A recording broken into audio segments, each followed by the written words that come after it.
Praise the lord. ಎಷ್ಟು ಜನ ಸಂತೋಷವಾಗಿದ್ದೀರಾ? Praise god.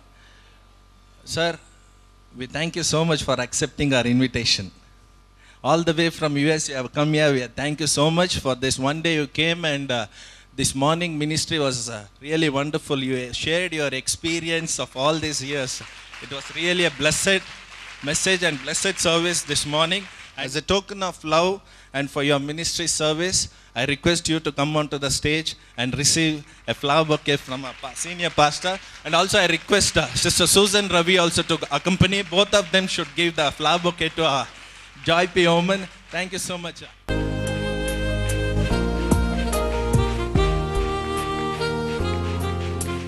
Thank you. God bless you. I appreciate your kindness and love. And thank you. പിന്നെയും എന്നെ നിങ്ങളുടെ മധ്യത്തിൽ ഇൻവൈറ്റ് ചെയ്തതിന് ഞാൻ ಪ್ರತ್ಯೇಕമായി ಹೃದಯಂಗമായ ನನ್ನಿയെ ಪ್ರಕಾಶಿಪಿക്കുന്നു. ಮತ್ತೊಂದಾವರ್ತಿ ನೀವು ನನ್ನನ್ನು ನಿಮ್ಮ ಮಧ್ಯದಲ್ಲಿ ಆಮಂತ್ರಿಸಿ ನನಗೆ ಅವಕಾಶ ಕೊಟ್ಟದಕ್ಕಾಗಿ ನಿಮ್ಮೆಲ್ಲರಿಗೂ ನನ್ನ ವಂದನೆಯನ್ನು ನಾನು ತಿಳಿಸ್ತೇನೆ. നിങ്ങളുടെ സ്നേഹത്തിന്, സഹകരണത്തിന്, ബഹുമാനത്തിന് ഞാൻ അർഹനല്ലെങ്കിലും യേശുക്രിസ്തുവിൽ കൂടി തൻ്റെ വിളിയാൽ ദൈവം അർഹനാക്കി തീർത്തതിനാൽ ഞാൻ ദൈവത്തെ സ്തുതിക്കുകയും നിങ്ങളെല്ലാവരെയും ആളാമ്പ്രതിയായി അഭിനന്ദിക്കുകയും ചെയ്യുന്നു. ನಿಮ್ಮ ಪ್ರೀತಿ ಆದರಣೆಗೆ ನಾನು ಯೋಗ್ಯನಲ್ಲದಿದ್ದರೂ ನನ್ನನ್ನು ಯೇಸು ಕ್ರಿಸ್ತನ ನಾಮದಲ್ಲಿ ಯೋಗ್ಯರಾಗಿ ಮಾಡಿದಂಥ ದೇವರಿಗೆ ಕೃತಜ್ಞತೆ ಸಲ್ಲಿಸುತ್ತಾ ನಿಮ್ಮೆಲ್ಲ ಆದರಣೆಗೂ ನಿಮ್ಮೆಲ್ಲರ ಪ್ರೀತಿಗೂ ನಾನು ಚಿರಋಣಿಯಾಗಿರುತ್ತೇನೆ.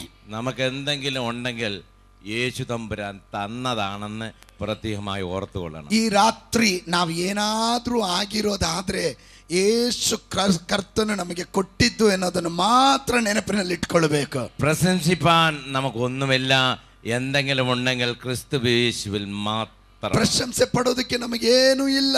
ನಾವೇನಾದ್ರೂ ಆಗಿರೋದಾದ್ರೆ ಅದು ಯೇಸು ಕ್ರಿಸ್ತನಲ್ಲಿ ಮಾತ್ರವಾಗಿದ್ದೇವೆ. അതുകൊണ്ട് എപ്പോഴും പറയേണ്ടത് എനിക്ക് എൻ്റെ യേശു മതി, യേശು മാത്രം മതി എപ്പോഴും. ಅದಕ್ಕೋಸ್ಕರವೇ ನಾವು ಯಾವಾಗಲೂ ಹೇಳಬೇಕು, ನಮಗೆ ಯೇಸು ಸಾಕು, ನನಗೆ ನನ್ನ ಯೇಸು ಮಾತ್ರ ಸಾಕು. അതുകൊണ്ട് take all world, I don't care, but give me Jesus. ಅದರಿಂದಲೇ ಹಾಡುಗಾರನು ಹೀಗೆ ಹೇಳ್ತಾನೆ, ಈ ಪ್ರಪಂಚ ಪೂರ್ತಿ ನೀನು ತಗೋ, ಆದರೆ ನನಗೆ ಯೇಸುವನ್ನ ಕೊಡು ಎಂದು. കാൽവരിയെ കുറിച്ച് വ്യക്തമായ ഒരു ദർശനവും വെളിപ്പാടും ലഭിച്ചത് കൊണ്ട് മാത്രമാ ഇന്ന് നിങ്ങളുടെ മുൻപിൽ ഞാൻ നിൽക്കുന്നത്. ಕಾಲ್ವರಿಯ ಆ ದರ್ಶನ ನನಗೆ ವ್ಯಕ್ತವಾಗಿ ಲಭಿಸಿದ್ರಿಂದ ಮಾತ್ರ ಇವತ್ತು ನಾನು ನಿಮ್ಮ ಮುಂದೆ ನಿಂತಿರೋದು. പെന്തക്കോസ് അനുഭവത്തിന് വേണ്ടി ഞങ്ങളുടെ ടൗണിൽ ആദ്യമായി ഇറങ്ങിത്തിരിച്ചത് എൻ്റെ പിതാവാണ്. ಈ ಪಂಚಸತ್ತಮ ಸಭೆಯ ಅನುಭವದಲ್ಲಿ ಇಳಿದಿದ್ದು ನಮ್ಮ ಟೌನ್ನಲ್ಲಿ, ನಮ್ಮ ಸಿಟಿಯಲ್ಲಿ, ನಮ್ಮ ಪಟ್ಟಣದಲ್ಲಿ ಮೊದಲದಾಗಿ ನನ್ನ ತಂದೆಯವರಾಗಿದ್ದರು. എന്നാൽ അതിന് തക്കതായ വില പിന്നെ താൻ കൊടുക്കേണ്ടതായി വന്നു. ಆದರೆ ಅದಕ್ಕೆ ತಕ್ಕ ಬೆಲೆ ಆತನು ತೆತ್ತಬೇಕಾಯ್ತು. ನಂತರದಲ್ಲಿ യേശുവിനെ ഉള്ളത്തിൽ കൊണ്ടതിനാൽ, അവൻ അയക്കപ്പെട്ട ആത്മാവിനാൽ നിറഞ്ഞതിനാൽ, മനുഷ്യന് പറയാൻ കഴിവില്ലാത്ത ഒരു സ്വർഗീയ ഭാഷ സംസാരിച്ചതിനാൽ സകല സാത്താൻ ഒരുപോലെ, സകല സഹോദരന്മാർ ഒരുപോലെ, ബന്ധുക്കൾ ഒരുപോലെ, നാട്ടുകാർ ഒരുപോലെ തനിക്കെതിരായി നിന്നു. ನೋಡ್ರಿ, ಯೇಸು ಕ್ರಿಸ್ತನನ್ನ ತಾನು ಸ್ವಂತ ರಕ್ಷಕನಾಗಿ ಅಂಗೀಕರಿಸಿ ಆತನು ಅನ್ಯ ಭಾಷೆಗಳಲ್ಲಿ ದೇವರನ್ನು ಆರಾಧನೆ ಮಾಡುವುದರ ಮೂಲಕವಾಗಿ ದೇವರ ಎಲ್ಲ ವಿಧವಾದ ಶತ್ರುಗಳು, ಸೈತಾನನು, ಆ ಮಿತ್ರರಾದವರು, ಸಂಬಂಧಿಕರಾದವರು ಎಲ್ಲರೂ ಊರೇ ಅವರಿಗೆ ವಿರೋಧವಾಗಿ ನಿಂತಿತ್ತು. മഹാത്മാഗാന്ധിയെ പോലെ കനം കുറഞ്ഞ ഒരു വ്യക്തി, ನನ್ನ ತಂದೆ ಮಹಾತ್ಮ ಗಾಂಧಿಯ ರೀತಿಯಲ್ಲಿ ತೆಳ್ಳಗಿರುವಂತ ಒಂದು ಮನುಷ್ಯ, ശരീരത്തിൽ ഒട്ടും ഫാറ്റ് ഇല്ലാത്ത വ്യക്തി, ಶರೀರದಲ್ಲಿ ಸ್ವಲ್ಪನೂ ಕೊಬ್ಬಿಲ್ಲದೆ ಇರುವ ಮನುಷ್ಯ, ബ്ലഡ് പ്രഷറും ഷുഗറും ഇല്ലാത്ത ഒരു വ്യക്തി, ಬ್ಲಡ್ ಪ್ರೆಷರು ಶುಗರು ಏನು ಇಲ್ಲದೆ ಇರುವ ವ್ಯಕ್ತಿ, തൂക്കി നോക്കിയാൽ 120 പൗണ്ട് ഉള്ള ഒരു വ്യക്തി, ತೂಕ ಮಾಡಿ ನೋಡಿದ್ರೆ ಹೆಚ್ಚು ಕಡಿಮೆ 120 ಪೌಂಡ್ ಇರುವಂತ ವ್ಯಕ್ತಿ, യേശുവിന്റെ സുവിശേഷം വഹിച്ചുകൊണ്ട് 20, 30, 40, 50 മൈൽ നടന്ന് സുവിശേഷം പ്രസംഗിച്ച ഒരു വ്യക്തി. ನೋಡ್ರಿ, ಯೇಸುವಿನ ಸುವಾರ್ತೆಯನ್ನು ಒತ್ತುಕೊಂಡು 20, 30, 50 ಮೈಲಿಗಳು ದೂರ ನಡೆದು ಯೇಸುವಿನ ಕುರಿತು ಪ್ರಚಾರ ಮಾಡಿದ ಮನುಷ್ಯ. സമുദായത്തിന്റെ ശക്തിയേറിയ കോട്ടകളിൽ നിന്ന് വിടുവിക്കപ്പെട്ട വ്യക്തി. ಸಮುದಾಯದ ಆ ಪಾರಂಪರ್ಯ ಕಟ್ಟೆಗಳಿಂದೆಲ್ಲ ಬಿಡಿಸಲ್ಪಟ್ಟಂತ ವ್ಯಕ್ತಿ. പാരമ്പര്യമുള്ള ഒരു കുടുംബത്തിൽ നിന്ന് ഇറങ്ങപ്പെട്ട വ്യക്തി. ಪಾರಂಪರ್ಯವುಳ್ಳಂತ ಕುಟುಂಬದಿಂದ ವಿಮೋಚಿತನಾದಂತ ವ್ಯಕ್ತಿ. സ്നാനപ്പെടാൻ 50 മൈല് നടന്ന വ്യക്തി. ದೀಕ್ಷಾ ಸ್ನಾನ ಹೊಂದೋದಕ್ಕೆ 50 ಮೈಲಿ ನಡ್ಕೊಂಡು ಹೋಗಿ ದೀಕ್ಷಾ ಸ್ನಾನ ಹೊಂದಿದಂತ ವ್ಯಕ್ತಿ. ഈ വേദപുസ്തകം ഉയർത്തിക്കൊണ്ട് നടന്ന ഒരു വ്യക്തി. ಏಕಾಂತವಾಗಿ ಒಬ್ಬಂಟಿಗನಾಗಿ ಸತ್ಯವೇದ ಗ್ರಂಥವನ್ನ ಒತ್ತುಕೊಂಡು ನಡೆದಂತ ವ್ಯಕ್ತಿ. സാത്താനോ ശക്തിക്കോ ബന്ധുക്കളോ മിത്രങ്ങളോ ചാർച്ചക്കാർക്കോ ആമേൻ ഒരു അധികാരത്തിനോ വാഴ്ചയ്ക്കോ തന്നെ ജയിപ്പാൻ കഴിഞ്ഞില്ല. 94-ാമത്തെ വയസ്സിൽ ക്രിസ്തുയേശുവിൽ ജയത്തോടെ നിദ്ര പ്രാപിച്ചു. ನೋಡ್ರಿ, ಸೈತಾನನಿಗಾಗಲಿ ಸಂಬಂಧಿಕರಿಗಾಗಲಿ ಮಿತ್ರರಿಗಾಗಲಿ ಆ ಪಾರಂಪರ್ಯ ಕಟ್ಟುಗಳಿಗಾಗಲಿ ಯಾರಿಗೂ ಅವರನ್ನ ಜಯಿಸಕ್ಕಾಗಲಿಲ್ಲ. 94ನೇ ವಯಸ್ಸಿನಲ್ಲಿ ക്രിസ്തನಲ್ಲಿ ಅವರು ഈ ലോകവನ್ನ ಬಿಟ್ಟು ഈ യാത്ര ಮಾಡಿದರು. മലയാളത്തിൽ പാട്ട് പാടാൻ അറിഞ്ഞുകൂടാ എങ്കിലും ആത്മാവിലെ രാവിലെയും വൈകിട്ടും പാട്ട് പാടുന്ന വ്യക്തി. ನೋಡ್ರಿ, ಮಲಯಾಳದಲ್ಲಿ ಹಾಡು ಹೇಳಕ್ಕೆ ಗೊತ್ತಿಲ್ಲದಿದ್ರು ಬೆಳಿಗ್ಗೆ ಸಾಯಂಕಾಲ 2 ಹೊತ್ತಿನಲ್ಲೂ ಹಾಡು ಹೇಳುವಂತ ഞങ്ങളുടെ വീട്ടിൽ മാത്രമല്ല, ಭಾಷೆಯಲ್ಲಿ ಹಾಡು ಹೇಳ್ತಾ ಇದ್ರು. ഞങ്ങളുടെ വീട്ടിലല്ല, ഞങ്ങളുടെ പുരയിടത്തിൽ പോലും സാത്താൻ കയറത്തില്ല. ನಮ್ಮ ಮನೆಗಲ್ಲ, ನಮ್ಮ ಆ ಪರಿಸರದಲ್ಲಿ ಎಲ್ಲೂ ಸೈತಾನ್ ಬರಕ್ಕಾಗ್ತಾ ಇರಲಿಲ್ಲ. അടുത്ത് മന്ത്രവാദി വന്ന് വ്യായന ഇറക്കാൻ വന്ന അയാളാ പറഞ്ഞ് ആ പുരയിടത്തിൽ സാത്താൻ കയറത്തില്ല. ಪಕ್ಕದಲ್ಲಿ ಮಂತ್ರವಾದಿ ಮಂತ್ರ ಮಾಡೋದಕ್ಕೆ ಬಂದ ಆ ವ್ಯಕ್ತಿ ಕೂಗಿ ಹೇಳ್ದ, ನೋಡ್ರಿ ಆ ಮನೆ ಹತ್ತಿರ ಆ ಸುತ್ತಮುತ್ತಲ ವಾತಾವರಣದಲ್ಲಿ ಹತ್ತಿರ ನಮಗೆ ಯಾರಿಗೂ ಸುಳಿಯಕ್ಕಾಗಲ್ಲ. യേശു നിന്റെ ഉള്ളത്തിൽ ഉണ്ടെങ്കിൽ അത് മതി. ശത്രു നിന്നെ തൊടത്തില്ല, നിന്റെ ആതിഥ്യത്തിൽ പ്രവേശിക്കത്തില്ല, നിന്റെ വീട്ടിൽ വരത്തില്ല. സ്വർഗീയ സേനകളാൽ നീ ചുറ്റപ്പെട്ടിരിക്കും. ಯೇಸು ನಿನ್ನ ಒಳಗಡೆ ಇರುವುದಾದ್ರೆ ನಿನ್ನ ಹತ್ತಿರವಾಗಲಿ, ನಿನ್ನ ಮನೆ ಹತ್ತಿರವಾಗಲಿ, ನಿನ್ನ ಪರಿಸರದಲ್ಲಾಗಲಿ ದುರಾತ್ಮನಾದ ಸೈತಾನನು ಹತ್ತಿರ ಸುಳಿಯಕ್ಕಾಗೋದಿಲ್ಲ. ಯೇಸುವಿನ ರಕ್ತದಿಂದ ನೀನು ಆವರಿಸಲ್ಪಟ್ಟಿದೀಯಾ. യേശുവിന് വണ്ണമുള്ളവരെയും പൊണ്ണമുള്ളവരെയും ഉയരമുള്ളവരെയും ഒന്നുമല്ല വേണ്ടത്. യേശുവിന് സമർപ്പിക്കപ്പെട്ട ഹൃദയങ്ങളാ വേണ്ടിയ. ಯೇಸುವಿಗೆ ಬೇಕಾಗಿರೋದು ದಪ್ಪ ಗಾತ್ರ ಎತ್ತರ ಇರುವವರಲ್ಲ. ದೇವರಿಗೆ ಬೇಕಾಗಿರೋದು ಸಮರ್ಪಿಸಲ್ಪಟ್ಟ ಹೃದಯ ಉಳ್ಳವರನ್ನ ದೇವರು ಹುಡುಕ್ತಾ ಇದ್ದಾರೆ. അങ്ങനെ ഒരു കുടുംബത്തിൽ ജനിച്ചു വളരാൻ എനിക്ക് ഭാഗ്യമുണ്ടായി. ಅಂತ ಒಂದು ಕುಟುಂಬದಲ್ಲಿ ಹುಟ್ಟಿ ಬೆಳೆಯೋದಕ್ಕೆ ದೇವರು ನನಗೊಂದು ಭಾಗ್ಯ ಕೊಟ್ಟನು. എന്നാൽ 1959 ഒക്ടോബർ 24 സാറ്റർഡേ നൈറ്റിൽ ഒരു ചെറിയ കാത്തിരിപ്പ് യോഗത്തിലെ മീറ്റിംഗിൽ യേശുവിന്റെ പൂർണ്ണമായ ദർശനം പ്രാപിപ്പാൻ എനിക്കിടയായി. അങ്ങനെ യേശുവിനെ, എൻ്റെ അപ്പൻ്റെ ദൈവത്തെ എൻ്റെ സ്വന്തമാക്കി തീർത്തു. 1959ನೇ ಇಸುವಿಯ ಅಕ್ಟೋಬರ್ ತಿಂಗಳಿನಲ್ಲಿ ಒಂದು ದಿವಸ ರಾತ್ರಿ ನಾನು ಕಾದಿರುವ ಕೂಟದಲ್ಲಿ, ಅಂದರೆ ಆತ್ಮನನ್ನ ಹೊಂದಿಕೊಳ್ಳೋದಕ್ಕೆ ಕಾದು ಪ್ರತ್ಯೇಕಿಸಲ್ಪಟ್ಟ ಕೂಟದಲ್ಲಿ ಕುಳಿತು ಪ್ರಾರ್ಥನೆ ಮಾಡುವಾಗ ಕ್ರಿಸ್ತನ ದರ್ಶನ ವ್ಯಕ್ತವಾಗಿ ಕಾಣುವುದರ ಮೂಲಕ ನನ್ನ ತಂದೆಯ ದೇವರನ್ನ ನಾನು ಸ್ವಂತ ರಕ್ಷಕನಾಗಿ ಅಂಗೀಕರಿಸಿದೆ. എന്നാലും ഒരു സുവിശേഷനായി തീരാൻ എനിക്ക് ആഗ്രഹമില്ലായിരുന്നു. ಆದ್ರೆ ನಾನೊಬ್ಬ ಸುವಾರ್ತಿಕನಾಗೋದಕ್ಕೆ ನನಗೆ ಇಷ್ಟ ಇರಲಿಲ್ಲ. ജോലി ചെയ്യണം, കർത്താവിന്റെ വേലയിൽ സഹായിക്കണം എന്നുള്ളതായിരുന്നു ആഗ്രഹം. ಕೆಲಸ ಮಾಡಿಕೊಂಡು ಕರ್ತನ ಸೇವೆಗೆ ನನ್ನ ಕೈಯಲ್ಲಾಗಿದ್ದು ಸಹಾಯ ಮಾಡಬೇಕೆನ್ನ ದರ್ಶನ ಆಯಿತು. ഞാൻ ബോംബെയിൽ പോയി ഇന്ത്യൻ എയർലൈൻസ്, ഇന്ത്യ സ്റ്റീൽഷിപ്പ് എന്ന കമ്പനികളിൽ ജോലി ചെയ്തു. ನಾನು ಬಾಂಬೆಗೆ ಹೋದೆ. Indian airlines, Indian steel ship ಎನ್ನುವಂತ ಕಂಪನಿಗಳಲ್ಲಿ ಕೆಲಸ ಮಾಡಿದೆ. 1964 ദൈവവചനത്തിൽ കൂടി ദൈവം എന്നെ വേലയ്ക്ക് വേണ്ടി വിളിച്ചു. 1964ನೇ ಇಸವಿಯಲ್ಲಿ ದೇವರ ವಾಕ್ಯದ ಮೂಲಕ ದೇವರ ಸೇವೆಗಾಗಿ ನನಗೆ ಕರೆ ಬಂತು. പിന്നെ എനിക്ക് എൻ്റെ യേശു മാത്രം മതി. ಆ ನಂತರ ನನಗೆ ಯೇಸು ಮಾತ್ರ ಸಾಕು. യേശു നിനക്കുണ്ടെങ്കിൽ നിനക്ക് എല്ലാം ഉണ്ട്. ನಿನಗೆ ಯೇಸು ನಿನ್ನ ಜೀವನದಲ್ಲಿ ಇರೋದಾದ್ರೆ ನಿನಗೆಲ್ಲ ನಿನ್ನ ಜೀವನದಲ್ಲಿ ಉಂಟು. ഭൂതലം മാത്രമല്ല, സ്വർഗവും സ്വർഗാതി സ്വർഗവും നിന്റെ ശാശ്വത അവകാശം. ಈ ಭೂಮಿಯಲ್ಲಿ ಮಾತ್ರವಲ್ಲ, ಪರಲೋಕವು, ಪರಲೋಕದ ಆ ಶಾಶ್ವತವಾದ ವಾಸಸ್ಥಳವು ಅದು ನಿನ್ನ ಸ್ವಾಸ್ಥ್ಯವಾಗಿರುತ್ತದೆ. ക്രിസ്തുവേശുവിൽ ജനിച്ചത് കൊണ്ട് സകലതും നിനക്കുള്ള ശാശ്വത അവകാശം, അതിന് ഇൻഹെറിറ്റൻസ് എന്നാ പറയുന്നത്. ನೀನು ಕ್ರಿಸ್ತ ಯೇಸುವಿನಲ್ಲಿ ಹುಟ್ಟಿದ್ದರ ಮೂಲಕವಾಗಿ ನೀನು ಪರಲೋಕದ ಸಕಲ ಬಾಧ್ಯತೆಗೂ ನೀನು ಒಡೆಯನಾಗಿರುತ್ತೀಯ. ആമേൻ. സ്വത്തുകാരനായ ഒരു പിതാവിൽ ജനിക്കപ്പെട്ട പുത്രന്മാർക്ക്, ಈ ತುಂಬಾ ಆಸ್ತಿ ಇರುವಂತ ತಂದೆಗೆ ಹುಟ್ಟಿದಂತ ಮಕ್ಕಳಿಗೆ അപ്പന്റെ സ്വത്തിന് തുല്യ അവകാശം, കുട്ടവകാശം. ಅಪ್ಪನ ಸೊತ್ತಿಗೆ ಎಲ್ಲ ಬಾಧ್ಯತೆಯು ಆ ಮಕ್ಕಳ ಮೇಲೆ ಇರುತ್ತದೆ. പണ്ടുള്ള അപ്പന്മാര് കുറച്ചൊക്കെ കൊടുത്ത് പെൺപിള്ളാരെ കെട്ടിച്ചു വിടുമായിരുന്നു കേരളത്തിൽ. ಮುಂಚೆ ಎಲ್ಲ ಹಿಂದಿನ ಕಾಲದಲ್ಲಿ ತಂದೆದಿರು ಹೆಣ್ಣು ಮಕ್ಕಳಿಗೆ ಮದುವೆ ಮಾಡಿ ಸ್ವಲ್ಪ ಏನಾದ್ರೂ ಕೊಟ್ಟು ಕಳಿಸ್ಬಿಡ್ತಾ ಇದ್ರು. കൂടുതലെല്ലാം ആൺപിള്ളേർക്ക് കരുതി വെക്കുമായിരുന്നു. ಬಹಳ ಹೆಚ್ಚಾದದೆಲ್ಲ ಗಂಡು ಮಕ್ಕಳಿಗೆ ಸೇಕರಣೆ ಮಾಡ್ತಾ ಇದ್ರು. ഇപ്പൊ ഒരു നിയമമുണ്ട്. ಆದ್ರೆ ಈಗ ನಿಯಮ ಇದೆ, ആണായാലും പെണ്ണായാലും തുല്യമാണ്. ಈಗ ಹೆಣ್ಣಾಗ್ಲಿ ಗಂಡಾಗ್ಲಿ ಆಸ್ತಿಯಲ್ಲಿ ಸಮ ಪಾಲು ಕೊಡಬೇಕೆನ್ನ ನಿಯಮ. പണ്ടപ്പനും അമ്മയും ഒന്നിച്ച് മോളെ പിന്നെ കളിപ്പിച്ച് വിട്ടെങ്കിലും ഇന്നായാലും കോട്ടിപ്പോയാൽ തുല്യം വീതിച്ചു തരുന്ന ഒരു നിയമം ഇന്ന് ഇന്ത്യയിലുണ്ട്. ಈಗ ಭಾರತದಲ್ಲಿ ಒಂದು ನಿಯಮ ಬಂದಿದೆ. ಮುಂಚೆ ತಂದೆ ತಾಯಿಗಳು ಹೆಣ್ಣು ಮಕ್ಕಳಿಗೆ ಮೋಸ ಮಾಡಿ ಗಂಡು ಮಕ್ಕಳಿಗೆ ಆಸ್ತಿಯನ್ನು ಸಿದ್ಧ ಮಾಡಿ ಇಟ್ಟಿರೋದಾದ್ರೆ ಅವತ್ತು ಕೊಡದೇ ಇದ್ರು ಸಹ ಇವತ್ತು ಈ ಹೆಣ್ಣು ಮಕ್ಕಳು ಕೋರ್ಟ್ಗೆ ಹೋದ್ರು ಅವರಿಗೆ ಸಮಾನ ಇದೆ ಎನ್ನುವ ನಿಯಮ ಭಾರತದಲ್ಲಿ ದೇವರು ಕೊಟ್ಟಿದ್ದಾನೆ. നാം ജനിച്ച നാട്ടിൽ ഇങ്ങനെ നല്ല നിയമം ഉണ്ടെങ്കിൽ, ನಾವು ಹುಟ್ಟಿದಂತ ಈ ದೇಶದಲ್ಲಿ ಇಂತ ಒಳ್ಳೆ ನಿಯಮ ಇರೋದಾದ್ರೆ സ്വർഗത്തിന്റെ നിയമം അതിലും വലുതാണ്. ಪರಲೋಕದ ನಿಯಮ ಅದಕ್ಕಿಂತ ದೊಡ್ಡದು. സ്വർഗത്തിന് മുഴുവനും നാം എല്ലാവരും കൂട്ടമായ ഒരു അവകാശമാണ്. ನಾವು ಪರಲೋಕದಲ್ಲಿ ಎಲ್ಲರೂ ಒಟ್ಟಿಗೆ ಒಂದು ಬಾಧ್ಯತೆ ಉಳ್ಳವರು. നിർത്തുന്നില്ല, ಅದರಿಂದ ನಿಲ್ಲಿಸೋದಿಲ್ಲ. എഫേസ്യ ലേഖനം പറയുമ്പോൾ നാം വാഗ്ദത്തത്തിനും പങ്കാളികളാ. ನಾವು ಎಫೆಸದವರಿಗೆ ಬರೆದ ಪತ್ರಿಕೆಯಲ್ಲಿ ನಾವು ಕಾಣುತ್ತೇವೆ, വാഗ്ദാനಕ್ಕೂ ನಾವು ബാധ്യരാಗಿದ್ದೇವೆ. നാം യേശുവിനോട് കൂടെ ഏക ശരീരസ്ഥരായി തീരുന്നത് കൊണ്ട് സ്വർഗത്തിലും ഭൂമിയിലുമുള്ള സകല ആമേൻ അധികാരത്തിനും അനുഗ്രഹത്തിനും നാം അവകാശികളാണ്. ನೋಡ್ರಿ, ನಾವು ಯೇಸು ಕ್ರಿಸ್ತನ ಮೂಲಕ ಏಕೀಕರಣ ಹೊಂದಿರುವುದರ ಮೂಲಕ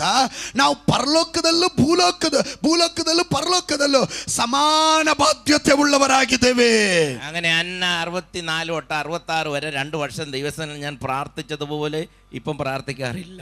ನಾನು 64ನೇ ಇಸ್ವಿಯಿಂದ 66ನೇ ಇಸ್ವಿವರೆಗೂ 2 ವರ್ಷ ನಾನು ಪ್ರಾರ್ಥನೆ ಮಾಡಿದ ರೀತಿಯಲ್ಲಿ ಈಗ ನಾನು ಪ್ರಾರ್ಥನೆ ಮಾಡ್ತಾ ಇಲ್ಲ. ഒരു കാര്യം തുറന്ന് പറഞ്ഞാലുണ്ടല്ലോ, ഈ പാസ്റ്റർമാർക്ക് അധികം പ്രാർത്ഥിക്കാൻ സമയമില്ല. സത്യം പറഞ്ഞു ನೋಡ್ರಿ, ನಾನು ಒಂದು ವಿಷಯ ನಾನು ತೆರೆದು ಹೇಳ್ತೀನಿ, ಪಾಸ್ಟರ್ಗಳಿಗೆ ಈಗ ಹೆಚ್ಚಿನ ಸಮಯ ಪ್ರಾರ್ಥನೆ ಮಾಡಕ್ಕೆ ಸಮಯ ಸಿಗೋದೇ ಇಲ್ಲ. അതുകൊണ്ട് അവർക്ക് വേണ്ടി പ്രാർത്ഥിപ്പാൻ സഭയിൽ ജനങ്ങളെ എഴുന്നേറ്റ് വരണം. ಅದಕ್ಕೋಸ್ಕರವೇ ದೇವ ಮಕ್ಕಳು ಅವರಿಗೋಸ್ಕರ ಪ್ರಾರ್ಥನೆ ಮಾಡಕ್ಕೆ ಸಭೆಯಲ್ಲಿ ಜನರು ಎದ್ದು ಬರಬೇಕು. പൗലോസ് പറയുന്നു, ഞാൻ ജനത്തിന്റെ മുൻപിൽ നിൽക്കുമ്പോൾ തക്കതായ വാക്ക് എന്റെ വായിൽ തരുവാൻ ശക്തമായി പ്രസംഗിപ്പാൻ ഞാൻ പ്രാർത്ഥിക്കുന്നല്ല, നിങ്ങൾ എനിക്ക് വേണ്ടി പ്രാർത്ഥിക്കണം. ಅಪೊಸ್ತಲನಾದ ಪೌಲನು ಹೇಳುತ್ತಾನೆ, ನಾನು ದೇವರ ವಾಕ್ಯದೊಂದಿಗೆ ಎದ್ದು ನಿಂತುಕೊಳ್ಳುವಾಗ ಜ್ಞಾನದಿಂದಲೂ ದೇವರ ವಾಕ್ಯವನ್ನ ಪ್ರಸಂಗ ಮಾಡುವುದಕ್ಕೆ ಬೇಕಾದಂತ ಕೃಪೆಗಾಗಿ ನೀವೆಲ್ಲರೂ ನನಗಾಗಿ ಪ್ರಾರ್ಥನೆ ಮಾಡಬೇಕು ಅಂತ. ഒരുത്തൻ പ്രസംഗിക്കണമെങ്കിൽ അതിന്റെ പിന്നിൽ പ്രാർത്ഥിക്കുന്നവർ വേണം. ಒಬ್ಬನು ಪ್ರಸಂಗ ಮಾಡಬೇಕಾದ್ರೆ ಅದರ ಹಿಂದುಗಡೆ ಪ್ರಾರ್ಥನೆ ಮಾಡುವ ಒಂದು ಗುಂಪಿನ ಜನ ಬೇಕು. ഇന്ന് ഒരുപാട് വിശ്വാസികൾ എനിക്കറിയാം ആഫ്രിക്കയ്ക്ക് വേണ്ടി പ്രാർത്ഥിക്കും. ಇವತ್ತು ಅನೇಕ ವಿಶ್ವಾಸಿಗಳು ಆಫ್ರಿಕಾಗಾಗಿ ಪ್ರಾರ್ಥನೆ ಮಾಡ್ತಾರೆ, യൂറോപ്പിന് വേണ്ടി പ്രാർത്ഥിക്കും, ಯುರೋಪ್ಗಾಗಿ ಪ್ರಾರ್ಥನೆ ಮಾಡ್ತಾರೆ, നോർത്ത് ഇന്ത്യക്ക് വേണ്ടി പ്രാർത്ഥിക്കും, ಉತ್ತರ ಭಾರತಕ್ಕಾಗಿ ಪ್ರಾರ್ಥನೆ ಮಾಡ್ತಾರೆ. കൂടെ കിടക്കുന്ന ഭാര്യയ്ക്ക് വേണ്ടി പ്രാർത്ഥിക്കത്തില്ല, ಜೊತೆಗಿರುವಂತ ಜೊತೆಗೆ ಮಲಗುವಂತ ಹೆಂಡತಿಗಾಗಿ ಪ್ರಾರ್ಥನೆ ಮಾಡ್ತಾರೆ, ജനിപ്പിച്ച മക്കൾക്ക് വേണ്ടി പ്രാർത്ഥിക്കത്തില്ല, ಸ್ವಂತ ಮಕ್ಕಳಿಗೋಸ್ಕರ ಪ್ರಾರ್ಥನೆ ಮಾಡ್ತಾರೆ, മറ്റുള്ളവരൊക്കെ എല്ലാം പ്രാർത്ഥിക്കുക. ಅವರೆಲ್ಲರಿಗೋಸ್ಕರ ಪ್ರಾರ್ಥನೆ നീ ಮಾಡ್ತಾರೆ. നിന്റെ ഭാര്യയ്ക്ക് വേണ്ടിയും ഭർത്താവിന് വേണ്ടി ആദ്യം പ്രാർത്ഥിക്കണം. ನೀನು ಮೊದಲು ನಿನ್ನ ಹೆಂಡತಿಗೋಸ್ಕರ ನಿನ್ನ ಗಂಡನಿಗೋಸ್ಕರ ಪ್ರಾರ್ಥನೆ ಮಾಡಬೇಕು. ഭർത്താവ് സോക്കടായി കിടന്നാൽ ആദ്യം പാസ്റ്ററെ വിളിക്കരുതേ, പതുക്കെ അറിയാതെ നിന്റെ കൈവച്ച് യേശുവിന്റെ നാമത്തിൽ ഫലിക്കണം. ನೀನು ಗಂಡ ಹುಷಾರಿಲ್ಲದೆ ಮಲಗಿರೋದಾದ್ರೆ ಮೊದಲು ತಕ್ಷಣವಾಗಿ ಪಾಸ್ಟರ್ ಕರಿಬೇಡ, ನೀನೇ ಕೈ ಇಟ್ಟು ಆ ಗಂಡನಿಗೆ ಗೊತ್ತಿಲ್ಲದೆ ಆ ರೋಗಾತ್ಮನನ್ನು ಶಪಿಸಬೇಕು. അപ്പനും അമ്മയ്ക്കും മക്കൾക്ക് വേണ്ടി പ്രാർത്ഥിക്കുന്ന ഉടനെ ഫലിക്കുമെന്ന് ഹൃദയം നൊന്തുള്ള പ്രാർത്ഥനയാത്. ಅದೇ ನೋಡ್ರಿ, ತಂದೆ ತಾಯಿಗಳು ಮಕ್ಕಳಿಗೋಸ್ಕರ ಮಾಡುವ ಪ್ರಾರ್ಥನೆ ತಕ್ಷಣವಾಗಿ ದೇವರು ಕೇಳ್ತಾನೆ. ಕಾರಣ ಅವರ ಹೃದಯ ನೊಂದು ಮಾಡುವ ಪ್ರಾರ್ಥನೆ. പ്രാർത്ഥിക്കാൻ ആ വിഷമം മാറ്റി എല്ലാം ചെയ്യാനും സമയമുണ്ട്. ನೋಡ್ರಿ, ನಮಗೆ ಪ್ರಾರ್ಥನೆ ಮಾಡೋದಕ್ಕೆ ತೊಂದರೆ, ಬೇರೆ ಎಲ್ಲಾ ಕಾರ್ಯ ಮಾಡೋದಕ್ಕೆ ನಮಗೆ ಸಮಯ ಇದೆ. ഞാൻ എന്റെ ചർച്ചിൽ പറഞ്ഞിട്ടുണ്ട്, ನಾನು ನನ್ನ ಸಭೆಯಲ್ಲಿ ಹೀಗೆ ಹೇಳಿದ್ದೀನಿ, എനിക്ക് വേണ്ടി പ്രാർത്ഥിക്കാതെ വന്നിട്ട് ನನಗೋಸ್ಕರ ಪ್ರಾರ್ಥನೆ ಮಾಡದೆ ಬಂದು എന്റെ പ്രസംഗം ശരിയായിരുന്നു പറയരുത്. ನನ್ನ ಪ್ರಸಂಗ ಸರಿ ಆಗ್ಲಿಲ್ಲ ಅಂತ ನೀನ್ ಹೇಳ್ಬಾರ್ದು. എന്റെ പ്രസംഗം ശരിയാകണമെങ്കിൽ, ನನ್ನ ಪ್ರಸಂಗ ಸರಿ നിന്റെ ಆಗ್ಬೇಕಾದ್ರೆ, ആവശ്യം നടക്കണമെങ്കിൽ, ನಿನ್ನ ಕಾರ್ಯ ನೆರವೇರ್ಬೇಕಾದ್ರೆ നീ പ്രാർത്ഥനയോടുകൂടി കടന്നു ನೀ വരണം. ಪ್ರಾರ್ಥನೆಯೊಂದಿಗೆ ಬರಬೇಕು. മാർക്കിടാനല്ല, ಮಾರ್ಕ್ ಹಾಕೋಕ್ಕಲ್ಲ, ദൈവമേ എന്നോട് സംസാരിക്കണമെന്ന് ದೇವರೇ ನೀನ್ ನನ್ನೊಟ್ಟಿಗೆ ಮಾತನಾಡಬೇಕು ಎಂದು. നാം ആരാധിക്കുന്നതും പ്രാർത്ഥിക്കുന്നതും എങ്ങനെയെന്ന് നാം അറിഞ്ഞിരിക്കണം. ನಾವು ಆರಾಧನೆ ಮಾಡೋದು ಪ್ರಾರ್ಥನೆ ಮಾಡೋದು ಹೇಗೆ ಅನ್ನೋದು ನೀವು ತಿಳಿದಿರ್ಬೇಕು. അങ്ങനെ ചുരുക്കി പറഞ്ഞാൽ ദൈവം എന്നെ ഈ ശുശ്രൂഷയിലേക്ക് വിളിച്ചു. ಆ ಸಂಕ್ಷಿಪ್ತವಾಗಿ ಹೇಳ್ಬೇಕಾದ್ರೆ ದೇವರು ನನ್ನನ್ನ ಈ ಸೇವೆಗಾಗಿ കഴിഞ്ഞ ಕರೆದ. 41 സംവത്സരം 2 ചർച്ചിലായി, ഞാൻ തുടങ്ങിയ 2 ചർച്ചിലായി പാസ്സായിട്ടിരുന്നു. ನಾನು ಕಳೆದ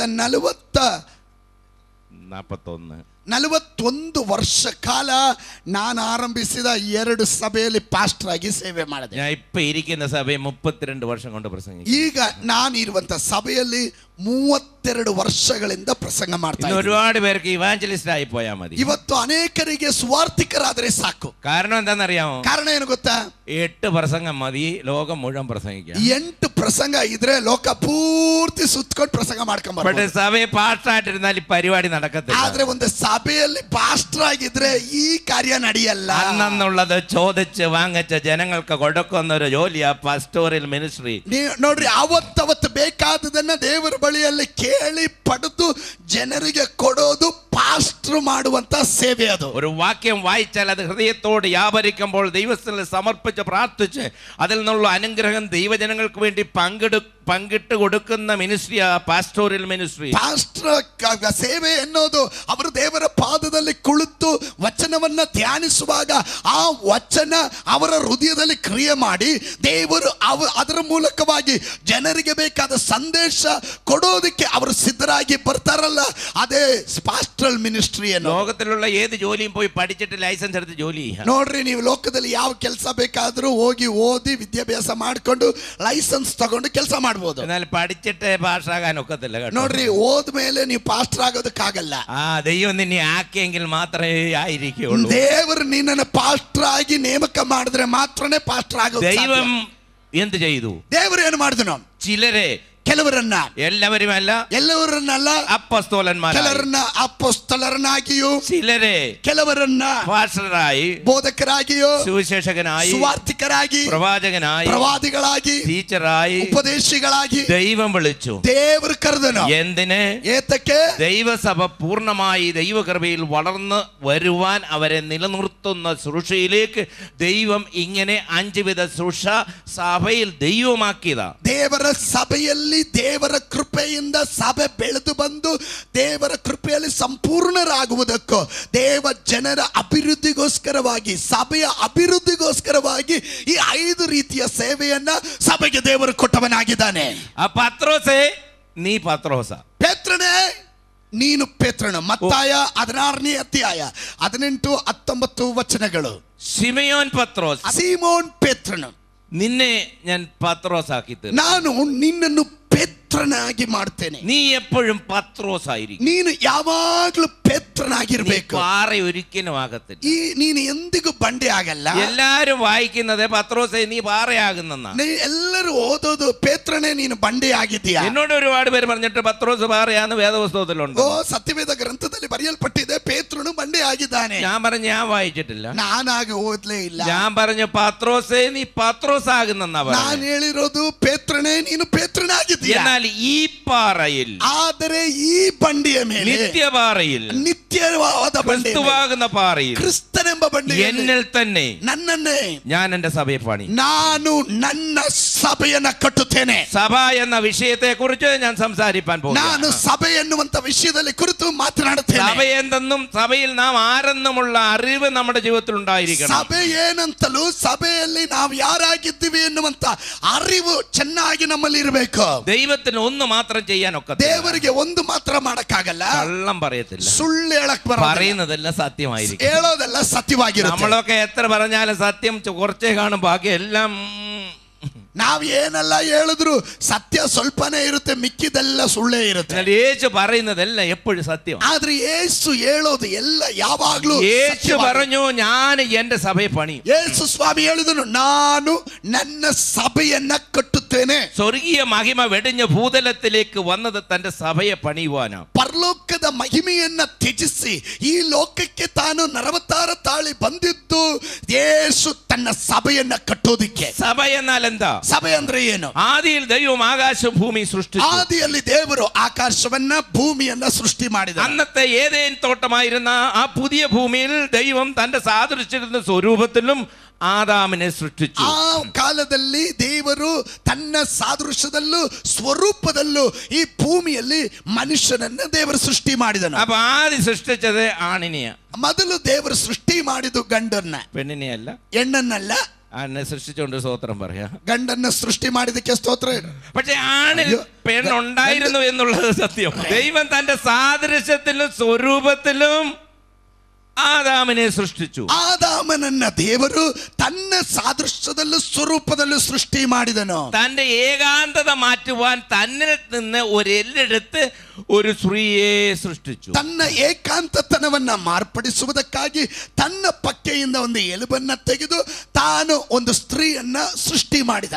മണ്ണിൽ നിന്ന് ആദാമായ മനുഷ്യനെ സൃഷ്ടിച്ചു. ಆದಾಮನನ್ನ ಮಣ್ಣಿನಿಂದ ಸೃಷ್ಟಿ ಮಾಡಿದನು. മണ്ണ് കൊണ്ട് എങ്ങനെയൊക്കെ വേണമെങ്കിലും സൃഷ്ടിക്കാം. ಮಣ್ಣಿನಿಂದ ಏನು ಬೇಕಾದ್ರೆ ಯಾವ ರೀತಿ ಬೇಕಾದ್ರೂ ಸೃಷ್ಟಿ എന്നാൽ ಮಾಡಬಹುದು. ഒരു എല്ലെടുത്ത് ഇഷ്ടം പോലെ സൃഷ്ടിക്കാനൊക്കത്തില്ല. അതിൽ മാംസം പിടിപ്പിച്ച് ആമേനെ സൗന്ദര്യമുള്ള ഒരു സ്ത്രീയായി അവന്റെ മുൻപിൽ നിർത്തി. ಆದ್ರೆ ಒಂದು ಎಲುಬಿನ ಮೂಲಕ ಒಂದು ಸ್ತ್ರೀಯನ್ನ ಸೌಂದರ್ಯ ಉಳ್ಳವಳಾಗಿ ಸೃಷ್ಟಿ ಮಾಡಕ್ಕಾಗೋದಿಲ್ಲ. ಅದಕ್ಕೆ ಬೇಕಾದ ಮಾಂಸವನ್ನೆಲ್ಲ ಕೊಟ್ಟು ಸುಂದರವಾಗಿ ಸೃಷ್ಟಿ ಮಾಡಿದನು. അങ്ങനെ ഹവ്വായെ കണ്ടപ്പോൾ ആദാം പറഞ്ഞു, ഇവൾ എന്റേത് തന്നെ, എന്റെ മാംസവും എന്റെ എല്ലും ഒക്കെ. ಆಗ ಆದಾಮನು ಅವಳನ್ನು ಕಂಡು ಹೇಳಿದನು, ನನ್ನ ಮಾಂಸಕ್ಕೆ ಮಾಂಸವಾಗಿ ನನ್ನ ಎಲುಬಿಗೆ ಎಲುಬಾಗಿ ಇವಳು ನನಗುಳ್ಳವಳೇ ಅಂತ ಹೇಳಿದ. ഈ അറിവ് എല്ലാ പുരുഷന്മാർക്കും ഉണ്ടായിരിക്കണം, എങ്ങനായി സ്ത്രീയെ സൃഷ്ടിച്ചെന്നുള്ളത്. ನೋಡ್ರಿ, ಈ ಅರಿವು ಎಲ್ಲ ಪುರುಷರಿಗೂ ಇರಬೇಕು, ಸ್ತ್ರೀಯನ್ನ ಯಾವ ರೀತಿ ಸೃಷ್ಟಿ ಮಾಡಿದನು ಎಂದು. ഞാൻ ഒരു കാര്യം ചോദിക്കാം. ನಾನು ನಿಮ್ಮಲ್ಲಿ ಒಂದು ಪ್ರಶ್ನೆ ഒരു ಕೇಳ್ತೇನೆ. പുരുഷന് സ്ത്രീയോട് വഴക്കുണ്ടായിട്ട് ಒಂದು ಪುರುಷನಿಗೆ ಸ್ತ್ರೀ ಸಂಗಡ ಜಗಳ ಆಗಿ ഇതുവരെ ഒരു പുരുഷൻ ജയിച്ചിട്ടുണ്ടോ? ಒಂದು ಪುರುಷನ್ ಇದುವರೆಗೂ ಜಯಿಸಿದ್ದಾನ? ഭാര്യയും ഭർത്താവോടെ വീട്ടിൽ വഴക്കുണ്ടായാല് ಗಂಡ ಹೆಂಡತಿ ಮನೆಯಲ್ಲಿ ಜಗಳ ಆದ್ರೆ ഭർത്താവല്ലേ എപ്പോഴും തോൽക്കുന്നത്? ಈ ಗಂಡ ತಾನೇ ಯಾವಾಗ್ಲೂ ಸೋಲೋದು. ജയിച്ചിട്ടുള്ള ഒരു പുരുഷനും ഇല്ല. ಗೆದ್ದಿರುವ ಒಂದು ಪುರುಷನೂ ಇಲ್ಲ. കാരണം എന്താന്ന് ചോദിച്ചാൽ എല്ല് കൊണ്ട് സൃഷ്ടിച്ചതിനെ ജയിക്കാൻ ഒക്കത്തില്ല. ಕಾರಣ ಏನಂದ್ರೆ ಎಲುಬಿನಿಂದ ಸೃಷ್ಟಿ ಮಾಡಿರೋದನ್ನ ಜಯಿಸಕ್ಕಾಗಲ್ಲ. ഒന്നീ പറഞ്ഞു ജയിക്കും, ಇಲ್ಲ ಒಂದು ಹೇಳಿ ಜಯಿಸ್ತಾರೆ, ഇല്ലേ കരഞ്ഞു ജയിക്കും. ಇಲ್ಲಾದ್ರೆ ಹತ್ಕೊಂಡೇ ಗೆದ್ದು ಬಿಡ್ತಾರೆ. ദൈവസ്ഥലം ഞാൻ ചെല്ലുമ്പോൾ ജയിക്കണമെങ്കിൽ കരഞ്ഞ് കരഞ്ഞ് പ്രാർത്ഥിക്കണം. ನಾವು ದೇವರ ಸನ್ನಿಧಾನದಲ್ಲಿ ಹೋಗುವಾಗ ನಾವು ಹತ್ತು ಪ್ರಾರ್ಥನೆ ಮಾಡಬೇಕು. ഇത് എളുപ്പം മരിക്കുന്ന സംഗതിയല്ല. ಇದು ಬೇಗನೆ ಸಾಯುವ ಸಂಗತಿ ಅಲ್ಲ. ലൈഫ് ഇൻഷുറൻസിന് എടുത്താലും സ്ത്രീകൾക്ക് പ്രീമിയം കുറവാ. ಲೈಫ್ ಇನ್ಶೂರೆನ್ಸ್ ತಗೊಂಡ್ರು ಸ್ತ್ರೀಯರಿಗೆ ಪ್ರೀಮಿಯಂ ಕಡಿಮೆ. കാരണം അടിച്ചു കൊന്നാലും ചാകത്തില്ല. ಇವರು ಏನು ಎಷ್ಟೇ ದಪ್ಪ ಆದ್ರೂ ಬೇಗನೆ ಸಾಯಲ್ಲ. ഹാർട്ട് അറ്റാക്ക് വരത്തില്ല. ಹಾರ್ಟ್ ಅಟ್ಯಾಕ್ ಬರೋದಿಲ್ಲ. ഭാരം വന്നാൽ എവിടെയെങ്കിലും കൊണ്ട് ആരുടെയെങ്കിലും തലയിൽ വെക്കും. ಈ ಭಾರ ಬಂದ್ರೆ ಯಾರ ತಲೆ ಮೇಲಾದ್ರೂ ತಗೊಂಡೋಗಿ ಹಾಕ್ತಾರೆ. കരഞ്ഞ് കരഞ്ഞ് അത് മാറ്റും. ಅವರು ಹತ್ತು ಅದನ್ನ അവന്റെ ಜಯಿಸ್ತಾರೆ. പാദപീഠത്തിൽ നിന്ന് കരയും. ಅವನ ಪಾದಪೀಠದಲ್ಲಿ ആ മുടി കൊണ്ടത് തുടയ്ക്കും. ಓ ಆ ಕೂದಲಿಂದ സർവശക്തന്റെ വല്ലഭത്തിന്റെ കരം അവിടെ മീതെ നീട്ടും. ಸರ್ವಶಕ್ತನ ವಲ್ಲಭವುಳ್ಳ ಕರ ಅವಳ ಮೇಲೆ ಇಳಿದು ಬರುತ್ತದೆ. ഒരു തുരുത്തി വെള്ളവുമായി ഒരു സഹോദരിയെയും പുത്രനെയും പറഞ്ഞയക്കുമ്പോൾ അവർ ദൈവത്തിലേക്ക് നോക്കി അവൾ ഏകായി പൊട്ടി കരഞ്ഞു. അവിടെ കണ്ണു തുറന്നപ്പോൾ തുരുത്തി അവൾക്ക് വേണ്ടി തുറന്നു. ನೋಡ್ರಿ, ಒಂದು ತುತ್ತಿ ನೀರಿನ ಮೂಲಕವಾಗಿ ಮಗುವನ್ನ ಕರ್ಕೊಂಡು ಹೋದಂತ ಹಾಗರಳು ಅವಳು ಆ ಮರುಭೂಮಿಯೊಳಗೆ ಹತ್ತು ಅವಳು ಬುಗ್ಗೆಯನ್ನ ತರಿಸಿದವಳಾಗಿದ್ದಳು. ഏതേനിൽ തുടങ്ങിയ ഒരു സഭ, ಏದನ್ನಲ್ಲಿ ಆರಂಭವಾದ ಒಂದು ಸಭೆ, അത് എങ്ങനെ നഷ്ടപ്പെട്ടു? ಅದು ಹೇಗೆ ನಷ್ಟವಾಯಿತು? സാത്താന്റെ വഞ്ചനയാൽ അത് നഷ്ടപ്പെട്ടു. ಸೈತಾನನ ವಂಚನೆಯಿಂದ ನಷ್ಟವಾಯಿತು. വീട്ടിലിരുന്ന് കഞ്ഞി വെക്കേണ്ട സ്ത്രീ ಈವ್ನಿಂಗ್ ವಾಕಿന് പോയി. ನೋಡ್ರಿ, ಮನೆಯಲ್ಲಿ ಗಂಜಿ ಮಾಡಬೇಕಾದ ಸ್ತ್ರೀ ಈಗ ಈವ್ನಿಂಗ್ ವಾಕ್ ಸಂಜೆ ನಡೆಯೋದಕ್ಕೆ ಹೋದ್ಲು. ആദ്യമല്ല ഈ പ്യായനെ കാണുന്നത്, ಮೊದಲೆಲ್ಲ ಈ ಸೈತಾನನ ಕಾಡ್ತಾ ಇರೋದು. ആദ്യമൊക്കെ ആയി പറഞ്ഞങ്ങ് പോയി. ಮೊದಲು ಆಯ್ ಅಂತ ಹೇಳಿ ಹೋಗ್ತಾ ಇದ್ರು. പിന്നെ പ്യാശ് വർത്താനം പറയാനും എടുക്കണ. ಈಗ ಸೈತಾನ ಮಾತನಾಡೋದಕ್ಕೆ ಸಾಮರ್ಥ್ಯವುಳ್ಳವನು. അപ്പൊ സ്ത്രീകൾക്ക് ആവശ്യമുള്ളതൊക്കെ ഇഷ്ടമുള്ളതൊക്കെ അവൻ പറഞ്ഞു. ನೋಡ್ರಿ, ಸ್ತ್ರೀಗಳಿಗೆ ಇಷ್ಟ ಇರೋದೆಲ್ಲ ಅವನು ಹೇಳ್ದ. ഈ പഴം കണ്ടോ, തിന്നണം. ನೀ ಹಣ್ಣು ನೋಡಿದ್ರೆ ತಿನ್ಬೇಕು. നീ ദൈവത്തെ പോലാകും. ನೀನ್ ದೇವ್ರ ತರ ಆಗ್ತೀಯ. അവക്ക് മനസ്സിലാക്കാൻ കഴിഞ്ഞില്ല, അവൾ ഓൾറെഡി ദൈവത്തെ പോലാണെന്ന്. ನಮಗ ಅರ್ಥ ಆಗೋಲ್ಲ, ಕಾರಣ ಅವಳು ಆಲ್ರೆಡಿ ದೇವ್ರ ರೀತಿಯಲ್ಲೇ ಇದ್ದಾಳೆ. പറഞ്ഞു പറഞ്ഞു പറഞ്ഞ് എന്ത് ചെയ്തു? അനുസരണക്കെട്ട പാപം വന്നു. ನೋಡ್ರಿ, ಹೇಳಿ ಅವಿದ್ಯತ್ವದ ಪಾಪ ಅವಳಲ್ಲಿ ಬಂದಿತ್ತು. ദൈവ തേജസ് അവിടെ മാറ്റി. ದೇವರ ತೇಜಸ್ಸು ಅಲ್ಲಿಂದ ನಷ್ಟವಾಯಿತು. അവൾക്ക് ആഗ്രഹിച്ചത് ലഭിച്ചു. ಅವಳಿಗೆ ಇಷ್ಟಪಟ್ಟಿದ್ದು ಅವಳು ಪಡೆದಳು. ലഭിച്ചപ്പോ എന്ത് ചെയ്യണമെന്ന് അറിഞ്ഞുകൂടാ. ಲಭಿಸಿದ ಮೇಲೆ ಏನ್ ಮಾಡ್ಬೇಕಂತ ಗೊತ್ತಿಲ್ಲ. എല്ലാം കാണാൻ തുടങ്ങി, ಎಲ್ಲ ಚೆನ್ನಾಗಿ എല്ലാം അറിയാൻ തുടങ്ങി, ಎಲ್ಲ ಕಾಣೋದಕ್ಕೆ വെപ്രാളം തുടങ്ങി, ಬಹಳ ಆತುರ ಆಯ್ತು. ദൈവദേശത്ത് അങ്ങോട്ട് മാറി, ದೇವರ ಮಹಿಮೆ ನಷ್ಟವಾಯಿತು, സകല പാപങ്ങളും വെളിപ്പെട്ടു, ಎಲ್ಲ ಪಾಪವು ಪ್ರಕಟವಾಯಿತು. കൈകാര്യം ചെയ്യാൻ അറിയാതെ പോയി. ಅದನ್ನ ಯಾವ ರೀತಿ ನಿಯಂತ್ರಿಸಬೇಕಾದ್ರೆ ಗೊತ್ತಾಗಲಿಲ್ಲ. ദൈവം ഓടിപ്പിച്ചതല്ല, തന്നെ ഓടി ഒളിക്കുക. ನೋಡ್ರಿ, ಈಗ ದೇವರು ಓಡಿಸ್ಲಿಲ್ಲ, ತಾನಾಗಿ ತಾನೇ ಓಡೋಗಿ ಔತ್ಕೊಳ್ತಾ ಇದ್ದಾರೆ. ദൈവ സാന്നിധ്യമിട്ടവരെ അനുഗ്രഹിപ്പാൻ ഏതേമിൽ സ്ഥാപിച്ച സഭയാകുന്ന കുടുംബത്തിന്റെ അനുഗ്രഹം നഷ്ടപ്പെട്ട് ദൈവസ്ഥനിൽ നിന്ന് അവർ ഓടി. ದೇವರ ಸಾನ್ನಿಧ್ಯಾನದಿಂದ ದೇವರ ಆಶೀರ್ವಾದ ಮಾಡೋದಕ್ಕೆ ಏದೆನ್ ತೋಟದಲ್ಲಿ ಕುಟುಂಬವಾಗಿ ಸಭೆಯಾಗಿ ಆರಂಭಿಸಿದಂತ ಅಲ್ಲಿ ದೇವರ ಮಹಿಮೆ ನಷ್ಟವಾಯ್ತು. ಈಗ ಓಡೋಗ್ತಾ ಇದ್ದಾರೆ. അവരെ വീണ്ടെടുക്കുവാനാ യേശു സ്വർഗത്തിൽ നിന്ന് ഭൂമിയിലേക്ക് വന്നു. ಅವರನ್ನ ಮರಳಿ ಪಡೆಯೋದಕ್ಕೋಸ್ಕರನೇ ಪರಲೋಕದಿಂದ ದೇವರು ಭೂಮಿಗೆ ಇಳಿದು ಬಂದರು. എഫേസ്യ ലേഖനം 1-ാം അധ്യായത്തിൽ പറയുന്നത്, പിന്നെയും ക്രിസ്തുയേശുവിൽ എല്ലാം പൂർണ്ണമായി ഒന്നാകേണ്ടതിന് യേശു വന്നു. ಆದ್ದರಿಂದಲೇ ಎಫೆಸದವರಿಗೆ ಬರೆದ ಪತ್ರಿಕೆ 1ನೇ ಅಧ್ಯಾಯದಲ್ಲಿ ನಾವು ಕಾಣುತ್ತೇವೆ, ಮತ್ತೊಂದಾವರ್ತಿ ಕ್ರಿಸ್ತ ಯೇಸುವಿನಲ್ಲಿ ಸಕಲವು ಸಂಪೂರ್ಣವಾಗುವುದಕ್ಕೋಸ್ಕರವಾಗಿ ಪುನೊಂದಾವರ್ತಿ ಅವನು ನಮ್ಮ ಮಧ್ಯದಲ್ಲಿ ಬಂದನು. അങ്ങനെ സാത്താൻ നഷ്ടപ്പെടുത്തിയത്, ಹಾಗೆ ಸೈತಾನನ್ನು ನಷ್ಟಪಡಿಸಿದ್ದು, സാത്താൻ മോഷ്ടിച്ചത്, ಸೈತಾನನ್ನು ಕತ್ಕೊಂಡಿದ್ದು, ആ സാത്താന്റെ ശക്തി വ്യാപരിച്ചത്, ಸೈತಾನನ ಕ್ರಿಯೆಗಳು ಉಂಟಾಗಿದ್ದು, അതിൽ നിന്ന് വിടുതൽ പ്രാപിപ്പാൻ, ಅದರಿಂದ ಬಿಡುಗಡೆ ಹೊಂದೋದಿಕ್ಕೆ തീരുമാനത്തോടുകൂടെ ഭൂതലത്തിൽ മനുഷ്യനായി പ്രത്യക്ഷപ്പെട്ടതാ ക്രിസ്തുയേശു. ತೀರ್ಮಾನದೊಟ್ಟಿಗೆ ಮನುಷ್ಯನ ಮಧ್ಯದಲ್ಲಿ ದೇವರು ಪ್ರತ್ಯಕ್ಷನಾದನು. ಆತನ ಹೆಸರು ಯೇಸು. അതുകൊണ്ട് യേശു പറയുക, ഞാൻ എന്റെ സഭയെ പണിയും. ಆದ್ರಿಂದಲೇ ಯೇಸು ಹೇಳ್ತಾ ಇದ್ದಾನೆ, ನಾನು ನನ್ನ ಸಭೆಯನ್ನ ಕಟ್ಟುತ್ತೇನೆ. ആ പാതാളത്തിന്റെ ഗോപുരങ്ങൾ അതിനെ ജയിക്കത്തില്ല. ಆ ಪಾತಾಳದ ಲೋಕದ ശക്തിಗಳು ಅದನ್ನ ಸೋಲಿಸಕ್ಕಾಗೋದಿಲ್ಲ. ഈ പാതാളത്തിന്റെ ഗോപുരം എന്ന് പറഞ്ഞാൽ അവിടെ കെട്ടിടമുണ്ട്, അതിന് വാതിലുണ്ട്, അതിന് അധികാരമുണ്ട്, കാവൽ ദൂതന്മാരുണ്ട്, ലൂസിഫർ ഉണ്ട്. അവിടെ ലൂസിഫർ എന്ത് പറഞ്ഞാലും അതുപോലെ നിവർത്തിപ്പാൻ സമർപ്പിക്കപ്പെട്ട ദൂതന്മാരുണ്ട്. ನೋಡ್ರಿ, ಪಾತಾಳ ಅಂತ ಹೇಳುವಾಗ ಪಾತಾಳ ಲೋಕದ ಶಕ್ತಿ, ಅಲ್ಲಿ ಕಟ್ಟಡ ಇದೆ, ಬಾಗಿಲಿದೆ, ಕಾವಲುಗಾರರಿದ್ದಾರೆ, ಅಲ್ಲಿ ಲೂಸಿಫರ್ ಇದ್ದಾನೆ.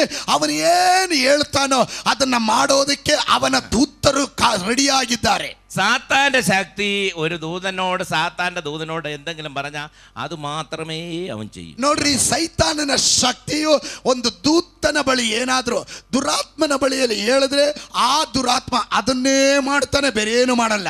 സാത്താൻ പറയാ, ഒരുത്തനെ കുടിപ്പിച്ച് കൊല്ലണം എന്ന് പറഞ്ഞാൽ ആ സാത്താൻ വന്നവനെ കുടിപ്പിച്ച് കൊല്ലും മാത്രമേ, കുടിപ്പിക്കുക മാത്രമേ ഉള്ളൂ. ನೋಡ್ರಿ, ಆ ಒಂದು ಸೈತಾನ್ ಹೇಳ್ತಾನೆ, ಒಬ್ಬನನ್ನ ಮದ್ಯಪಾನಿಯಾಗಿ ಮದ್ಯಪಾನದ ವ್ಯಸನಿಯಾಗಿ ಮಾಡು ಅಂತ ಹೇಳಿದ್ರೆ ಅವನನ್ನ ಕುಡಿಸಿ ಕುಡಿಸಿ ಕುಡಿಸಿ ಕಡೆಗೆ ಅವನನ್ನ ಕುಡಿತದಲ್ಲೇ ನಾಶ ಮಾಡ್ತಾನೆ. അതുകൊണ്ട് അവനോട് വഴക്ക് പറഞ്ഞാലൊന്നും കുടി നിൽക്കരുത്. ಆದ್ರಿಂದ ಅವನ ಹತ್ರ ಬೈದ್ರೆ ಅವನ ಕುಡುಕತನ ಬಿಡೋದಿಲ್ಲ. അവന്റെ കുടി നിർത്തണമെങ്കിൽ അവനിൽ വ്യാപരിക്കുന്ന അന്ധകാര ശക്തി മാറാൻ അവന് വേണ്ടി ആരെങ്കിലും പ്രാർത്ഥിക്കണം. ನೋಡ್ರಿ, ಅವನ ಕುಡುಕತನವನ್ನ ಬಿಡಬೇಕಾದ್ರೆ ಆ ಅಂಧಕಾರ ಶಕ್ತಿ ಅವನನ್ನು ಬಿಟ್ಟು ಹೋಗೋದಕ್ಕೋಸ್ಕರವಾಗಿ ಅವನಿಗೋಸ್ಕರ ಯಾರಾದರೂ ಪ್ರಾರ್ಥನೆ ಮಾಡುವವರಾಗಿರಬೇಕು. സകല മനുഷ്യനും സകല മതങ്ങൾക്കും എതിരായി നിൽക്കുന്ന ഒരു ശക്തിയുണ്ട്.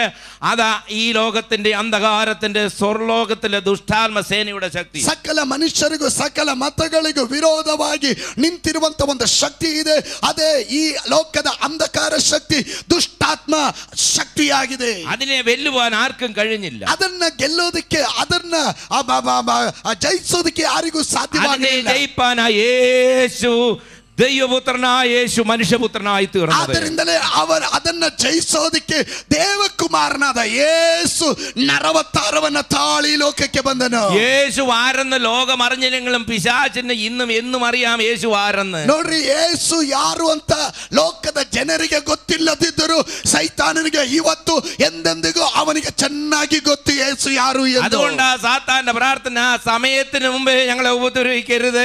ಅದರಿಂದಲೇ ಸೈತಾನನ ಪ್ರಾರ್ಥನೆ, ನಿನ್ನ ಗಳಿಗೆಗೆ ಮುಂಚೆ ನಮ್ಮ ಗೊಡವೆ ಏತಕ್ಕೆ ಎಂದು ಅವನು ಪ್ರಾರ್ಥನೆ ಮಾಡಿದ. ദൈവവചനത്തിന്റെ മുൻപിൽ സാത്താൻ വിറയ്ക്കുക. ದೇವರ ವಾಕ್ಯದ ಮುಂದೆ ಸೈತಾನ್ ನಡುಕ್ತಾ ಇದ್ದಾನೆ. ശക്തിവേറിയ ദൈവവചനത്തിന്റെ ശക്തി, ഏത് കോട്ടയും ഇടിക്കുന്ന ദൈവവചനത്തിന്റെ ശക്തി എന്തെന്ന് സാത്താൻ അറിയാമെങ്കിലും സ്വന്തം സ്വരൂപത്തിൽ സൃഷ്ടിച്ച് തേജസ് നഷ്ടപ്പെട്ട മനുഷ്യൻ അറിഞ്ഞുകൂടാ. ನೋಡ್ರಿ, ಯಾವ ಕೋಟೆಗಳನ್ನ ಕೊತ್ತಳಗಳನ್ನ ಕೆಡುವುದಕ್ಕೆ ಸಾಮರ್ಥ್ಯ ಉಳ್ಳಂತ ಯೇಸುವಿನ ಶಕ್ತಿ ಏನಂತ ಸೈತಾನನಿಗೆ ಚೆನ್ನಾಗಿ ಗೊತ್ತು. ಆದರೆ ಸ್ವಂತ ಸಾದೃಶ್ಯದಲ್ಲೂ ಸ್ವರೂಪದಲ್ಲೂ ಸೃಷ್ಟಿ ಮಾಡಲ್ಪಟ್ಟ ಮನುಷ್ಯನಿಗೆ ಯೇಸುವಿನ ಸಾಮರ್ಥ್ಯ ಏನು ಅಂತ ತಿಳಿಯುತ್ತಾ ಇಲ್ಲ. യേശു പറഞ്ഞു, ഞാൻ എന്റെ ಸಭೆಯ ಪಣಿ. ಯೇಸು ಸ್ವಾಮಿ ಹೇಳಿದರು, ನಾನು ನನ್ನ ಸಭೆಯನ್ನ ಕಟ್ಟುತ್ತೇನೆ. നമുക്കാർക്കും പണിയാനൊക്കത്തില്ല, ನಮಗೆ ಯಾರಿಗೂ ಕಟ್ಟಕ್ಕಾಗಲ್ಲ. എന്നാൽ യേശുവിനോട് കൂടെ പണിയാൻ കഴിയും. ಆದ್ರೆ ಯೇಸುವಿನ ಸಂಗಡ ಸೇರಿ ಕಟ್ಟಲಿಕ್ಕೆ ಸಾಧ್ಯ. പണിയാമെന്ന് പറഞ്ഞാൽ യേശു പണിയുന്നത്. ಯೇಸು ಕಟ್ಟುತ್ತೇನೆ ಅಂತ ಹೇಳಿದ್ರೆ ಯೇಸು ಕಟ್ಟೇ ಕಟ್ತಾನೆ. ചിലപ്പോൾ അവൻ ഇടിക്കേണ്ടതിനെ ഇടിച്ച് നിരത്തി പണിയുന്നത്. ಆತನು ಕೆಲವೊಂದು ಸ್ಥಳದಲ್ಲಿ ಕೆಡವಬೇಕಾದನ್ನ ಕೆಡವಿ ಅದನ್ನ ನೆಲಸಮ ಮಾಡಬೇಕಾದ್ ಮಾಡಿ ಅದ್ರ ಮೇಲೆ ಮತ್ತೆ ಕಟ್ತಾನೆ. കേരളത്തിൽ നിങ്ങൾ പോയാൽ അറിയാം, കുടിലിരുന്ന സ്ഥലത്തൊക്കെ അത് ഇടിച്ച് നികത്തിയിട്ട് ഇപ്പം പണ്ടുള്ളവർ പോയാൽ അതറിയത്തില്ല, വലിയ മഹാ കെട്ടിടങ്ങളാക്കി തീർക്കുക കേരളം മുഴുവൻ. ನೋಡ್ರಿ, ಈಗ ಕೇರಳದಲ್ಲಿ ಮುಂಚೆ ಇದ್ದವರು ಅಲ್ಲ, ಅವರು ಗುಡಿಸಲಲ್ಲಿ ಇದ್ದವರಲ್ಲ, ಆ ಗುಡಿಸಲೆಲ್ಲ ಒಡೆದಾಕಿ ಈಗ ಅದನ್ನ ನೆಲಸಮ ಮಾಡಿ ಈಗ ದೊಡ್ಡ ದೊಡ್ಡ ಗಗನಚುಂಬಿ ಕಟ್ಟಡಗಳು ಬರ್ತಾ ಇದೆ.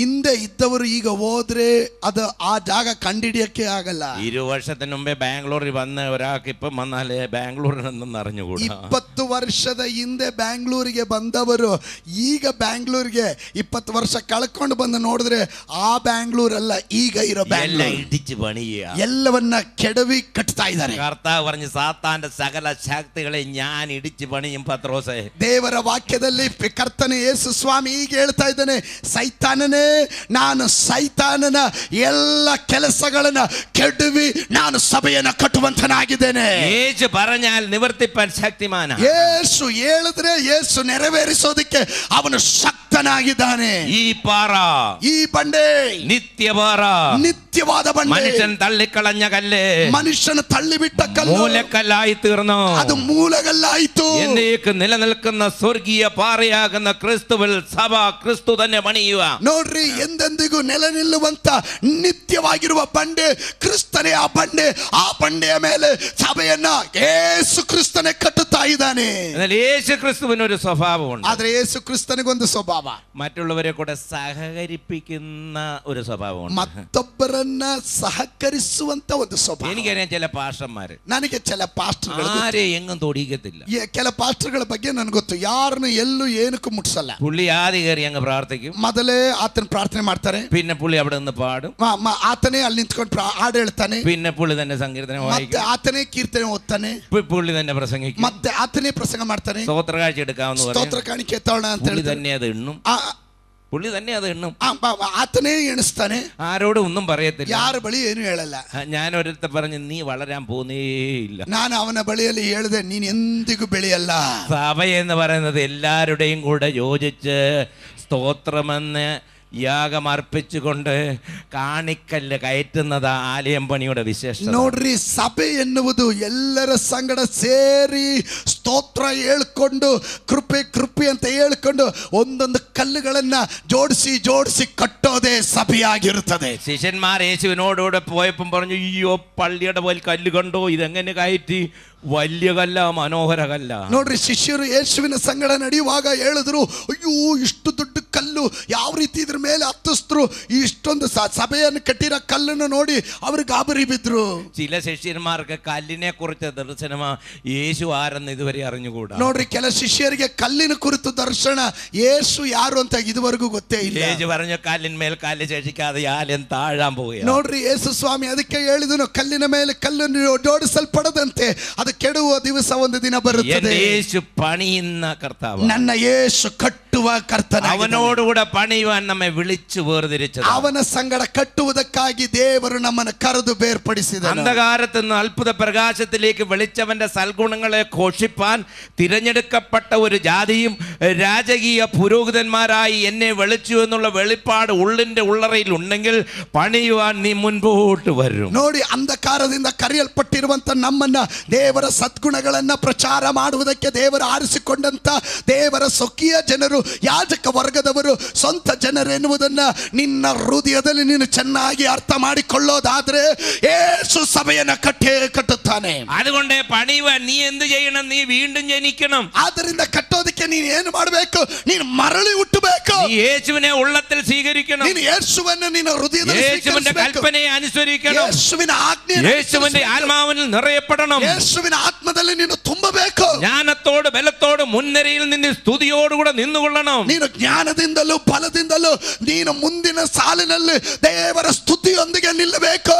ಅಸಾಧ್യമൊക്കെയും നിന്നിൽ കൂടി ദൈവം സാധ്യമാക്കി തീർക്കും. ಅಸಾಧ್ಯಗಳನ್ನೆಲ್ಲವನ್ನ ದೇವರು ನಿನ್ನ ಮೂಲಕ ಸಾಧ್ಯ ಮಾಡುತ್ತಾನೆ. അങ്ങനെ ആ സഭ പണിയുവാൻ പിന്നെയും ക്രിസ്തുയേശുവിൽ എല്ലാം ഒന്നാക്കി തീർക്കുവാനാ ദൈവത്തിന്റെ പ്രവൃത്തി. ನೋಡ್ರಿ, ಸಭೆಯನ್ನು ಆ ರೀತಿ ಕಟ್ಟೋದಕ್ಕೆ ಕ್ರಿಸ್ತುವೇಶುವಿನಲ್ಲಿ ಎಲ್ಲವನ್ನ ಸಂಪೂರ್ಣಗೊಳಿಸೋದಕ್ಕೋಸ್ಕರನೇ ದೇವರು ಸಭೆಯನ್ನು ಕಟ್ತಾ ಇದ್ದಾರೆ. അതുകൊണ്ട് യേശു പറഞ്ഞു, ಆದ್ರಿಂದ ಯೇಸು ಸ್ವಾಮಿ ಹೇಳಿದನು, പത്രോസേ, ಈ ತಾಕೋಲು ഞാൻ നിന്റെ കയ്യിൽ തരും. ಪೇತ್ರನೇ, ಈ ಬೀಗದ ಕೈಯನ್ನು ನಿನ್ನ ಕೈಯಲ್ಲಿ ಕೊಡ್ತೇನೆ. അധികാരമെല്ലാം നിനക്ക് തരും. ಅಧಿಕಾರ ಎಲ್ಲ ನಾನು ನಿನ್ನ ಕೈಯಲ್ಲಿ ഞാൻ ಕೊಡ್ತೇನೆ. എപ്പോഴും ഇവിടെ കാണത്തില്ല, ನಾನು ಯಾವಾಗಲೂ ಇಲ್ಲಿ ಇರಲ್ಲ, പക്ഷേ അധികാരം നിനക്ക് ഞാൻ തരും. ಆದ್ರೆ ಅಧಿಕಾರ ನಾನು ನಿನ್ನ ಕೈಯಲ್ಲಿ ಕೊಡ್ತೇನೆ. നിനക്ക് എന്ത് കെട്ടാനോ അഴിക്കാനോ സ്വർഗത്തിലും ഭൂമിയിലും ഞാൻ നിനക്ക് അധികാരം തന്നു. ನೋಡ್ರಿ, ನಿನಗೇನು ಕಟ್ಟೋದಕ್ಕೂ ಬಿಚ್ಚೋದಕ್ಕೆ ಪರಲೋಕದಲ್ಲಿ ಭೂಲೋಕದಲ್ಲಿ ಸಮಸ್ತ ಅಧಿಕಾರವನ್ನು ನಾನು ನಿನಗೆ ಕೊಡ್ತೇನೆ. അങ്ങനെ ദൈവം കൊടുത്ത ഒരു അധികാരം അപ്പസ്തോലനുണ്ട്. ಹಾಗೆ ದೇವರು ಕೊಟ್ಟಂತ ಅಧಿಕಾರ ಅಪೊಸ್ತಲನಾದ ಪೇತ್ರನಿಗೆ ಇದೆ. പക്ഷേ അപ്പസ്തോലൻ മരിച്ചപ്പോൾ താക്കോലും കൊണ്ടല്ല പോയത്. ನೋಡ್ರಿ, ಅಪೊಸ್ತಲನ ಸತ್ತಾಗ ಈ ಬೀಗದ ಕೈಯನ್ನು ತಗೊಂಡು ಹೋಗ್ಲಿಲ್ಲ. ഈ താക്കോൽ ഓരോരുത്തരുടെ പേര് കൈമാറിയിരിക്കുക. ಅವನ್ ಆ ಬೀಗದ ಕೈಯನ್ನ ಒಬ್ಬೊಬ್ಬರ ಕೈಯಲ್ಲಿ ಕೊಟ್ಟೋಗಿದ್ದಾನೆ. ഒരു ബിൽഡിംഗ് പണിയണമെങ്കിൽ, ಒಂದು ಬಿಲ್ಡಿಂಗ್ ಕಟ್ಟಬೇಕಾದ್ರೆ ആരെല്ലാം ആവശ്യമുണ്ടെന്നറിയാം? ಯಾರ್ಯಾರು ಅದಕ್ಕೆ ಅವಶ್ಯಕತೆ ಇದ್ದಾರೆ ಗೊತ್ತಾ? ആശാരി ആവശ്യമുണ്ട്, ಅದಕ್ಕೆ ಮೇಸ್ತ್ರಿ ಬೇಕು, മേശിരിയുണ്ട്, ಕಾರ್ಪೆಂಟರ್ ಬೇಕು, ಮೇಸ್ತ್ರಿ ಬೇಕು, മൈക്കാടുണ്ട്, മൈക്കാട് ಗುಡಿಸೋನು ಇರಬೇಕು, ചുമ്മാനുള്ള ആളുണ്ട്. ನೋಡ್ರಿ, ಅದು ಮಣ್ಣು ಹೊತ್ಕೊಂಬರಕ್ಕೆ ಹೊರೋಕೆ ಬೇಕಾದ ಕೆಲಸಗಾರ ಬೇಕು. ബിൽഡിംഗ് പണി കഷ്ടമാണ്. ಈ ಬಿಲ್ಡಿಂಗ್ ಕಟ್ಟೋದು ಭಾರಿ ಕಷ್ಟ. ഈ കല്ല് ചുമ്മണം, ಈ ಕಲ್ಲು ಹೊರಬೇಕು, ചിലർ കല്ല് ഉടയ്ക്കണം, ಕೆಲವರು കല്ലನ್ನು ಹೊಡಿಬೇಕು, ചിലർ കുഴയ്ക്കണം, ಕೆಲವರು ಮಿಕ್ಸ್ ಮಾಡಬೇಕು. ഭയങ്കര ബെത്തപ്പാടുള്ള പണിയാണ്. ಭಯಂಕರ ಕಷ್ಟ ಬೀಳುವ ಕೆಲಸ ಇದು. നമ്മൾ പറയില്ല നല്ല ബിൽഡിംഗ് ഒക്കെ ഉണ്ട്, ನಾವ್ ಹೇಳ್ತೀವಿ ಒಳ್ಳೆ ಒಳ್ಳೆ ಕಟ್ಟಡ ಇದೆ ನೋಡ್ರಿ. എത്രയോ പേരുടെ രക്തം വേർപ്പായി മാറിയെന്നറിയാമോ? ಎಷ್ಟೋ ಜನರ ರಕ್ತ ಬೆವರಾಗಿ ಅದಕ್ಕೆ ಸುರಿಯಲ್ಪಟ್ಟಿದೆ. ദൈവസഭയും പണിയാൻ ഒരുപാട് പേരുടെ രക്തം വേർപ്പായി മാറണം. ದೇವರ ಸಭೆಯನ್ನ ಕಟ್ಟಬೇಕಾದ್ರೆ ಅನೇಕರ ರಕ್ತವು ಅದು ಬೆವರಿನ ರೀತಿಯಲ್ಲಿ ಸುರಿಯಲ್ಪಡಬೇಕು. സഭയെ പണിയുവാൻ ഗെത്സമനിൽ പ്രാർത്ഥിക്കുമ്പോൾ യേശുവിന്റെ വിയർപ്പ് രക്തം വിയർപ്പായി മാറുകയാണ്. ನೋಡ್ರಿ, ಯೇಸು ತನ್ನ ಸಭೆಯನ್ನ ಕಟ್ಟಬೇಕಾದ್ರೆ ಅವನು ತನ್ನ ಅಲ್ಲಲ್ಲಿ ಗೆತ್ಸೆಮನೆ ತೋಟದಲ್ಲಿ ಅವನ ರಕ್ತಗಳು ಬೆವರಿನ ರೀತಿಯಲ್ಲಿ ರಕ್ತ ಧಮನಿಗಳು ಅದು ಸುರಿತಾ ಇತ್ತು. യേശു ലോകത്തിൽ വന്നത് ഒറ്റ കാര്യത്തിനാണ്. ಯೇಸು ಸ್ವಾಮಿ ಲೋಕಕ್ಕೆ ಬಂದಿದ್ದು ಒಂದು ಕಾರ್ಯ ಮಾಡಲು, കാൽവരിയിൽ മരിച്ച് എന്നേക്കുമുള്ള വീണ്ടെടുപ്പ് നിവർത്തിപ്പാൻ. ಕಾಲ್ವರಿ ಶಿಲುಬೆಯಲ್ಲಿ ತಾನು ಸತ್ತು ದೇವರ ನಿತ್ಯವಾದಂತ ಪ್ರಮಾಣ ಎಂದೆಂದಿಗೂ ನೆಲೆ ನಿಲ್ಲಿಸೋದಕ್ಕೋಸ್ಕರ, ആ പണിക്ക് വേണ്ടിയാ അവൻ ചിലരെ അപ്പോസ്തലന്മാരായി. ಆ ಕೆಲಸ ಮಾಡೋದಕ್ಕೋಸ್ಕರವೇ ದೇವರು ಕೆಲವರನ್ನ ಅಪೊಸ್ತಲರನ್ನಾಗಿ, ചിലരെ പാസ്റ്റർമാരായി, ಕೆಲವರನ್ನ ಬೋಧಕರನ್ನಾಗಿ, ചിലരെ സുവിശേഷകന്മാരായി, ಕೆಲವರನ್ನ ಸುವಾರ್ತಿಕರನ್ನಾಗಿ, ചിലരെ പ്രവാചകന്മാരായി. ಕೆಲವರನ್ನ ಪ್ರವಾದಿಗಳನ್ನಾಗಿ. ഇന്ന് എല്ലാവർക്കും പാസ്റ്ററായിട്ടായിരിക്കണം, വേറെ ഒന്നും വേണ്ട. ಈಗ ಎಲ್ಲರಿಗೂ ಪಾಸ್ಟರ್ ಆಗ್ಬೇಕು, ಬೇರೆ ಏನು ಬೇಡ. എല്ലാവരും പാസ്റ്ററായ പണി നടക്കത്തില്ല. ನೋಡ್ರಿ, ಎಲ್ರು ಪಾಸ್ಟರ್ ಆದ್ರೆ ಕೆಲಸ ಆಗಲ್ಲ. നിന്റെ പണി നടക്കും, ദൈവത്തിന്റെ പണി നടക്കത്തില്ല. ನಿನ್ ಕೆಲಸ ಆಗುತ್ತೆ, ಆದ್ರೆ ದೇವ್ರ ಕೆಲಸ ಆಗಲ್ಲ. പണ്ട് ഷെപ്പേഡ് ഉണ്ടായിരുന്നു, ഷെപ്പേഡിനായി പാസ്റ്റർ എന്ന് ഉള്ള വാക്ക് കൊടുത്ത്. ನೋಡ್ರಿ, ಹಿಂದೆ ಕುರುಬರಿದ್ರು, ಈ ಕುರುಬರಿಗೆ ಪಾಸ್ಟರ್ ಅಂತ ಹೆಸರು ಕೊಟ್ಟಿದ್ರು. ഷെപ്പേഡിന്റെ കയ്യിൽ ഉണ്ടായിരുന്നത് വലിയൊരു ಕೋലും ഒരു വടിയും. ನೋಡ್ರಿ, ಈ ಈ ಕುರುಬನ ಕೈಯಲ್ಲಿ ಒಂದು ದೊಡ್ಡ ದೊಣ್ಣೆ ಇತ್ತು. വലിയ കോല് ആടിനെ കുത്താനല്ല, സിംഹത്തെയും പുള്ളിപ്പുലിയും കുത്താനുള്ള. ನೋಡ್ರಿ, ಈ ದೊಡ್ಡ ಕೋಲು ಕುರುಬನ ಕೈಯಲ್ಲಿ ಇದ್ದಿದ್ದು ಅದು ಕುರಿಯನ್ನ ಚುಚ್ಚೋದಕ್ಕಲ್ಲ, ಸಿಂಹವನ್ನ, ಕರಡಿಯನ್ನ, ಯಾವುದಾದ್ರೂ ಕುರಿಗಳನ್ನ ತಿನ್ನೋದಕ್ಕೆ ಬರುವ ತೋಳಗಳನ್ನ ಚುಚ್ಚೋದಕ್ಕಾಗಿತ್ತು. ಅದೇ ವಿಷಪುಳ್ಳ ಆಡಿನ ಎಲೆ ತಾഴ്ത്തി കൊടുക്കാനുള്ള ಕೋಲ. ಅದು ಹಸಿವಿರುವಂತ ಕುರಿಗಳಿಗೆ ಮೇಲೆ ಇರುವಂತ ಎಲೆಗಳನ್ನ ಬಗ್ಗಿಸಿ ಕೊಡೋದಕ್ಕೆ. പിന്നൊരു വടിയുണ്ട്, വല്ലപ്പോഴും മനസ്സെന്നെ കേട്ടാൽ ഒന്ന് കൊട്ടാനാ, അടിച്ച് ಎಲ್ಲೊಡಿക്കാനല്ല. ನೋಡ್ರಿ, ಈ ಕುರುಬನ ಕೈಯಲ್ಲಿ ಒಂದು ದೊಣ್ಣೆ ಇತ್ತು, ಇನ್ನೊಂದು ಕೋಲಿತ್ತು. ದೊಣ್ಣೆಯ ಪ್ರತ್ಯೇಕತೆ ಇದು ಕುರಿಗಳಿಗೆ ಆಹಾರ ಬಗ್ಗಿಸ್ಕೊಡೋದಿಕ್ಕೆ.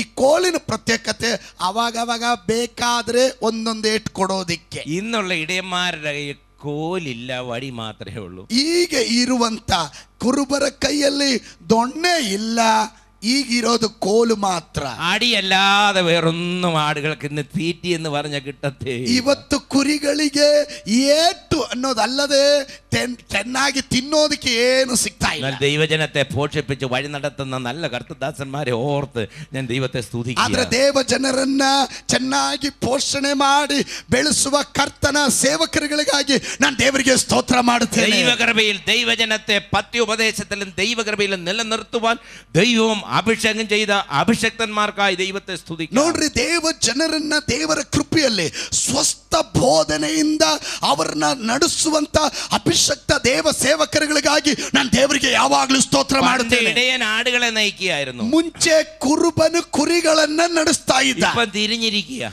ಈಗ ಉಲ್ಟಾ ಆಗಿದೆ. ആടുകളാ ഇടയനെ നടത്തുന്നത്. ಈಗ ಕುರಿಗಳು ಕುರುಬನ ನಡೆಸಬೇಕು. അതിന്റെ പേര് കമ്മിറ്റി എന്നുള്ളത്. ಅದರ ಹೆಸರು ಕಮಿಟಿ ಅಂತಲೂ. കമ്മിറ്റിയാ ഭരിക്കുന്നത്. ಈಗ ಕಮಿಟಿ തമ്പുരാൻ ഒരു വാക്ക് പറയാൻ അവസരമില്ല. ಈಗ ಯಜಮಾನನ ಕರ್ತನ ಒಂದು ಮಾತು ಹೇಳಕ್ಕೆ ಅನುಮತಿನೇ ಇಲ್ಲ. നമ്മുടെ വീട്ടിലായാലും സഭയിലായാലും യേശു വേണം കർത്തൃത്വം നടത്താൻ. ನೋಡ್ರಿ, ನಮ್ಮ ಮನೆಯಲ್ಲಾಗಲಿ ಸಭೆಯಲ್ಲಾಗಲಿ ಯೇಸು ಕರ್ತತ್ವವನ್ನು ನಡೆಸುವವನಾಗಿರಬೇಕು. കർത്തദാസനോട് ചേർന്ന് പടയുവാൻ ആമേൻ സമർപ്പിക്കപ്പെട്ട കമ്മിറ്റിയും കർത്തദാസന്മാരും സഹോദരിമാരും ഒക്കെ വേണമെന്ന്. ನೋಡ್ರಿ, ಒಂದು ಕರ್ತನ ಸೇವಕರ ಸಂಗಡ ನಿಂತು ಸಭೆಯನ್ನ ಕಟ್ಟೋದಕ್ಕೆ ಕಮಿಟಿಯವರು, ಸೇವಕರು, ಸೇವಕಿಯರು, ದಾಸಿಯರು, ಸಹೋದರಿ ಎಲ್ಲರೂ ಬೇಕು. പണ്ട് കാലത്ത് ആലയത്തിലുള്ള ദീപം കത്തിക്കൊണ്ടിരുന്നത് ഇടിച്ച് തെളിച്ചെടുത്ത ഒലിവെണ്ണ കൊണ്ടുവരുന്ന നല്ല സഹോദരിമാർ ആലയത്തിലുണ്ടായിരുന്നു. ನೋಡ್ರಿ, ಇಂದಿನ ಕಾಲದಲ್ಲಿ ದೇವರ ಆಲಯದ ದೀಪ ನಿರಂತರವಾಗಿ ಉರಿಯೋದಕ್ಕೆ ಅದಕ್ಕೆ ಬೇಕಾದಂತ ಎಣ್ಣೆ ಸಿದ್ಧ ಮಾಡ್ತಾ ಇದ್ದದ್ದು.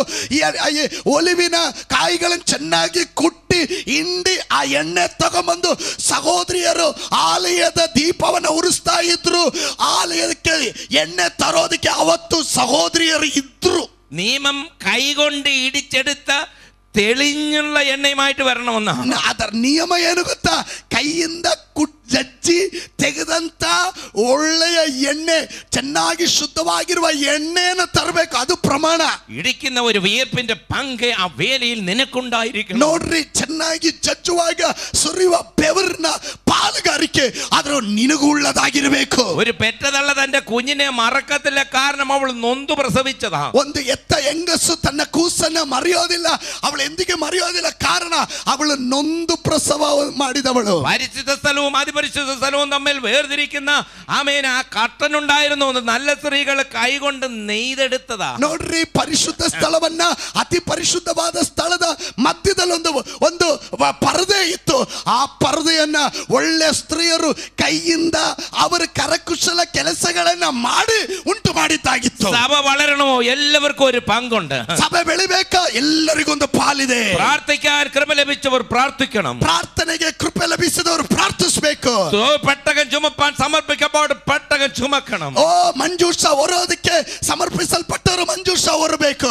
ഇറങ്ങി പ്രവർത്തിപ്പാൻ ആഗ്രഹിക്കുന്നവർ ഇറങ്ങി പ്രവർത്തിക്കണം. ಹೊರಟು ಹೋಗಿ ಸೇವೆ ಮಾಡಕ್ಕೆ ಆಸಕ್ತಿ ಉಳ್ಳವರು ಹೊರಟು ಹೋಗಿ ಸೇವೆ ಮಾಡಬೇಕು. കൊടുക്കാൻ കഴിവുള്ളവരെ ഇഷ്ടം പോലല്ല, ലഭിച്ച നന്മകൾക്ക് ഒത്തവണ്ണം കൊടുക്കണം. അതാ പെന്തക്കോസ്. ನೋಡ್ರಿ, ಇಷ್ಟ ಕೊಡೋದಕ್ಕೆ ಕೃಪೆ ಉಳ್ಳವರು ಇಷ್ಟ ಬಂದಂಗೆ ಕೊಡೋದಲ್ಲ, ಅವರಿಗೆ ಲಭಿಸಿದಂತ ಆಶೀರ್ವಾದಕ್ಕೆ ತಕ್ಕ ಹಾಗೆ ದೇವರ ನಾಮಕ್ಕೆ ಕೊಡಬೇಕು.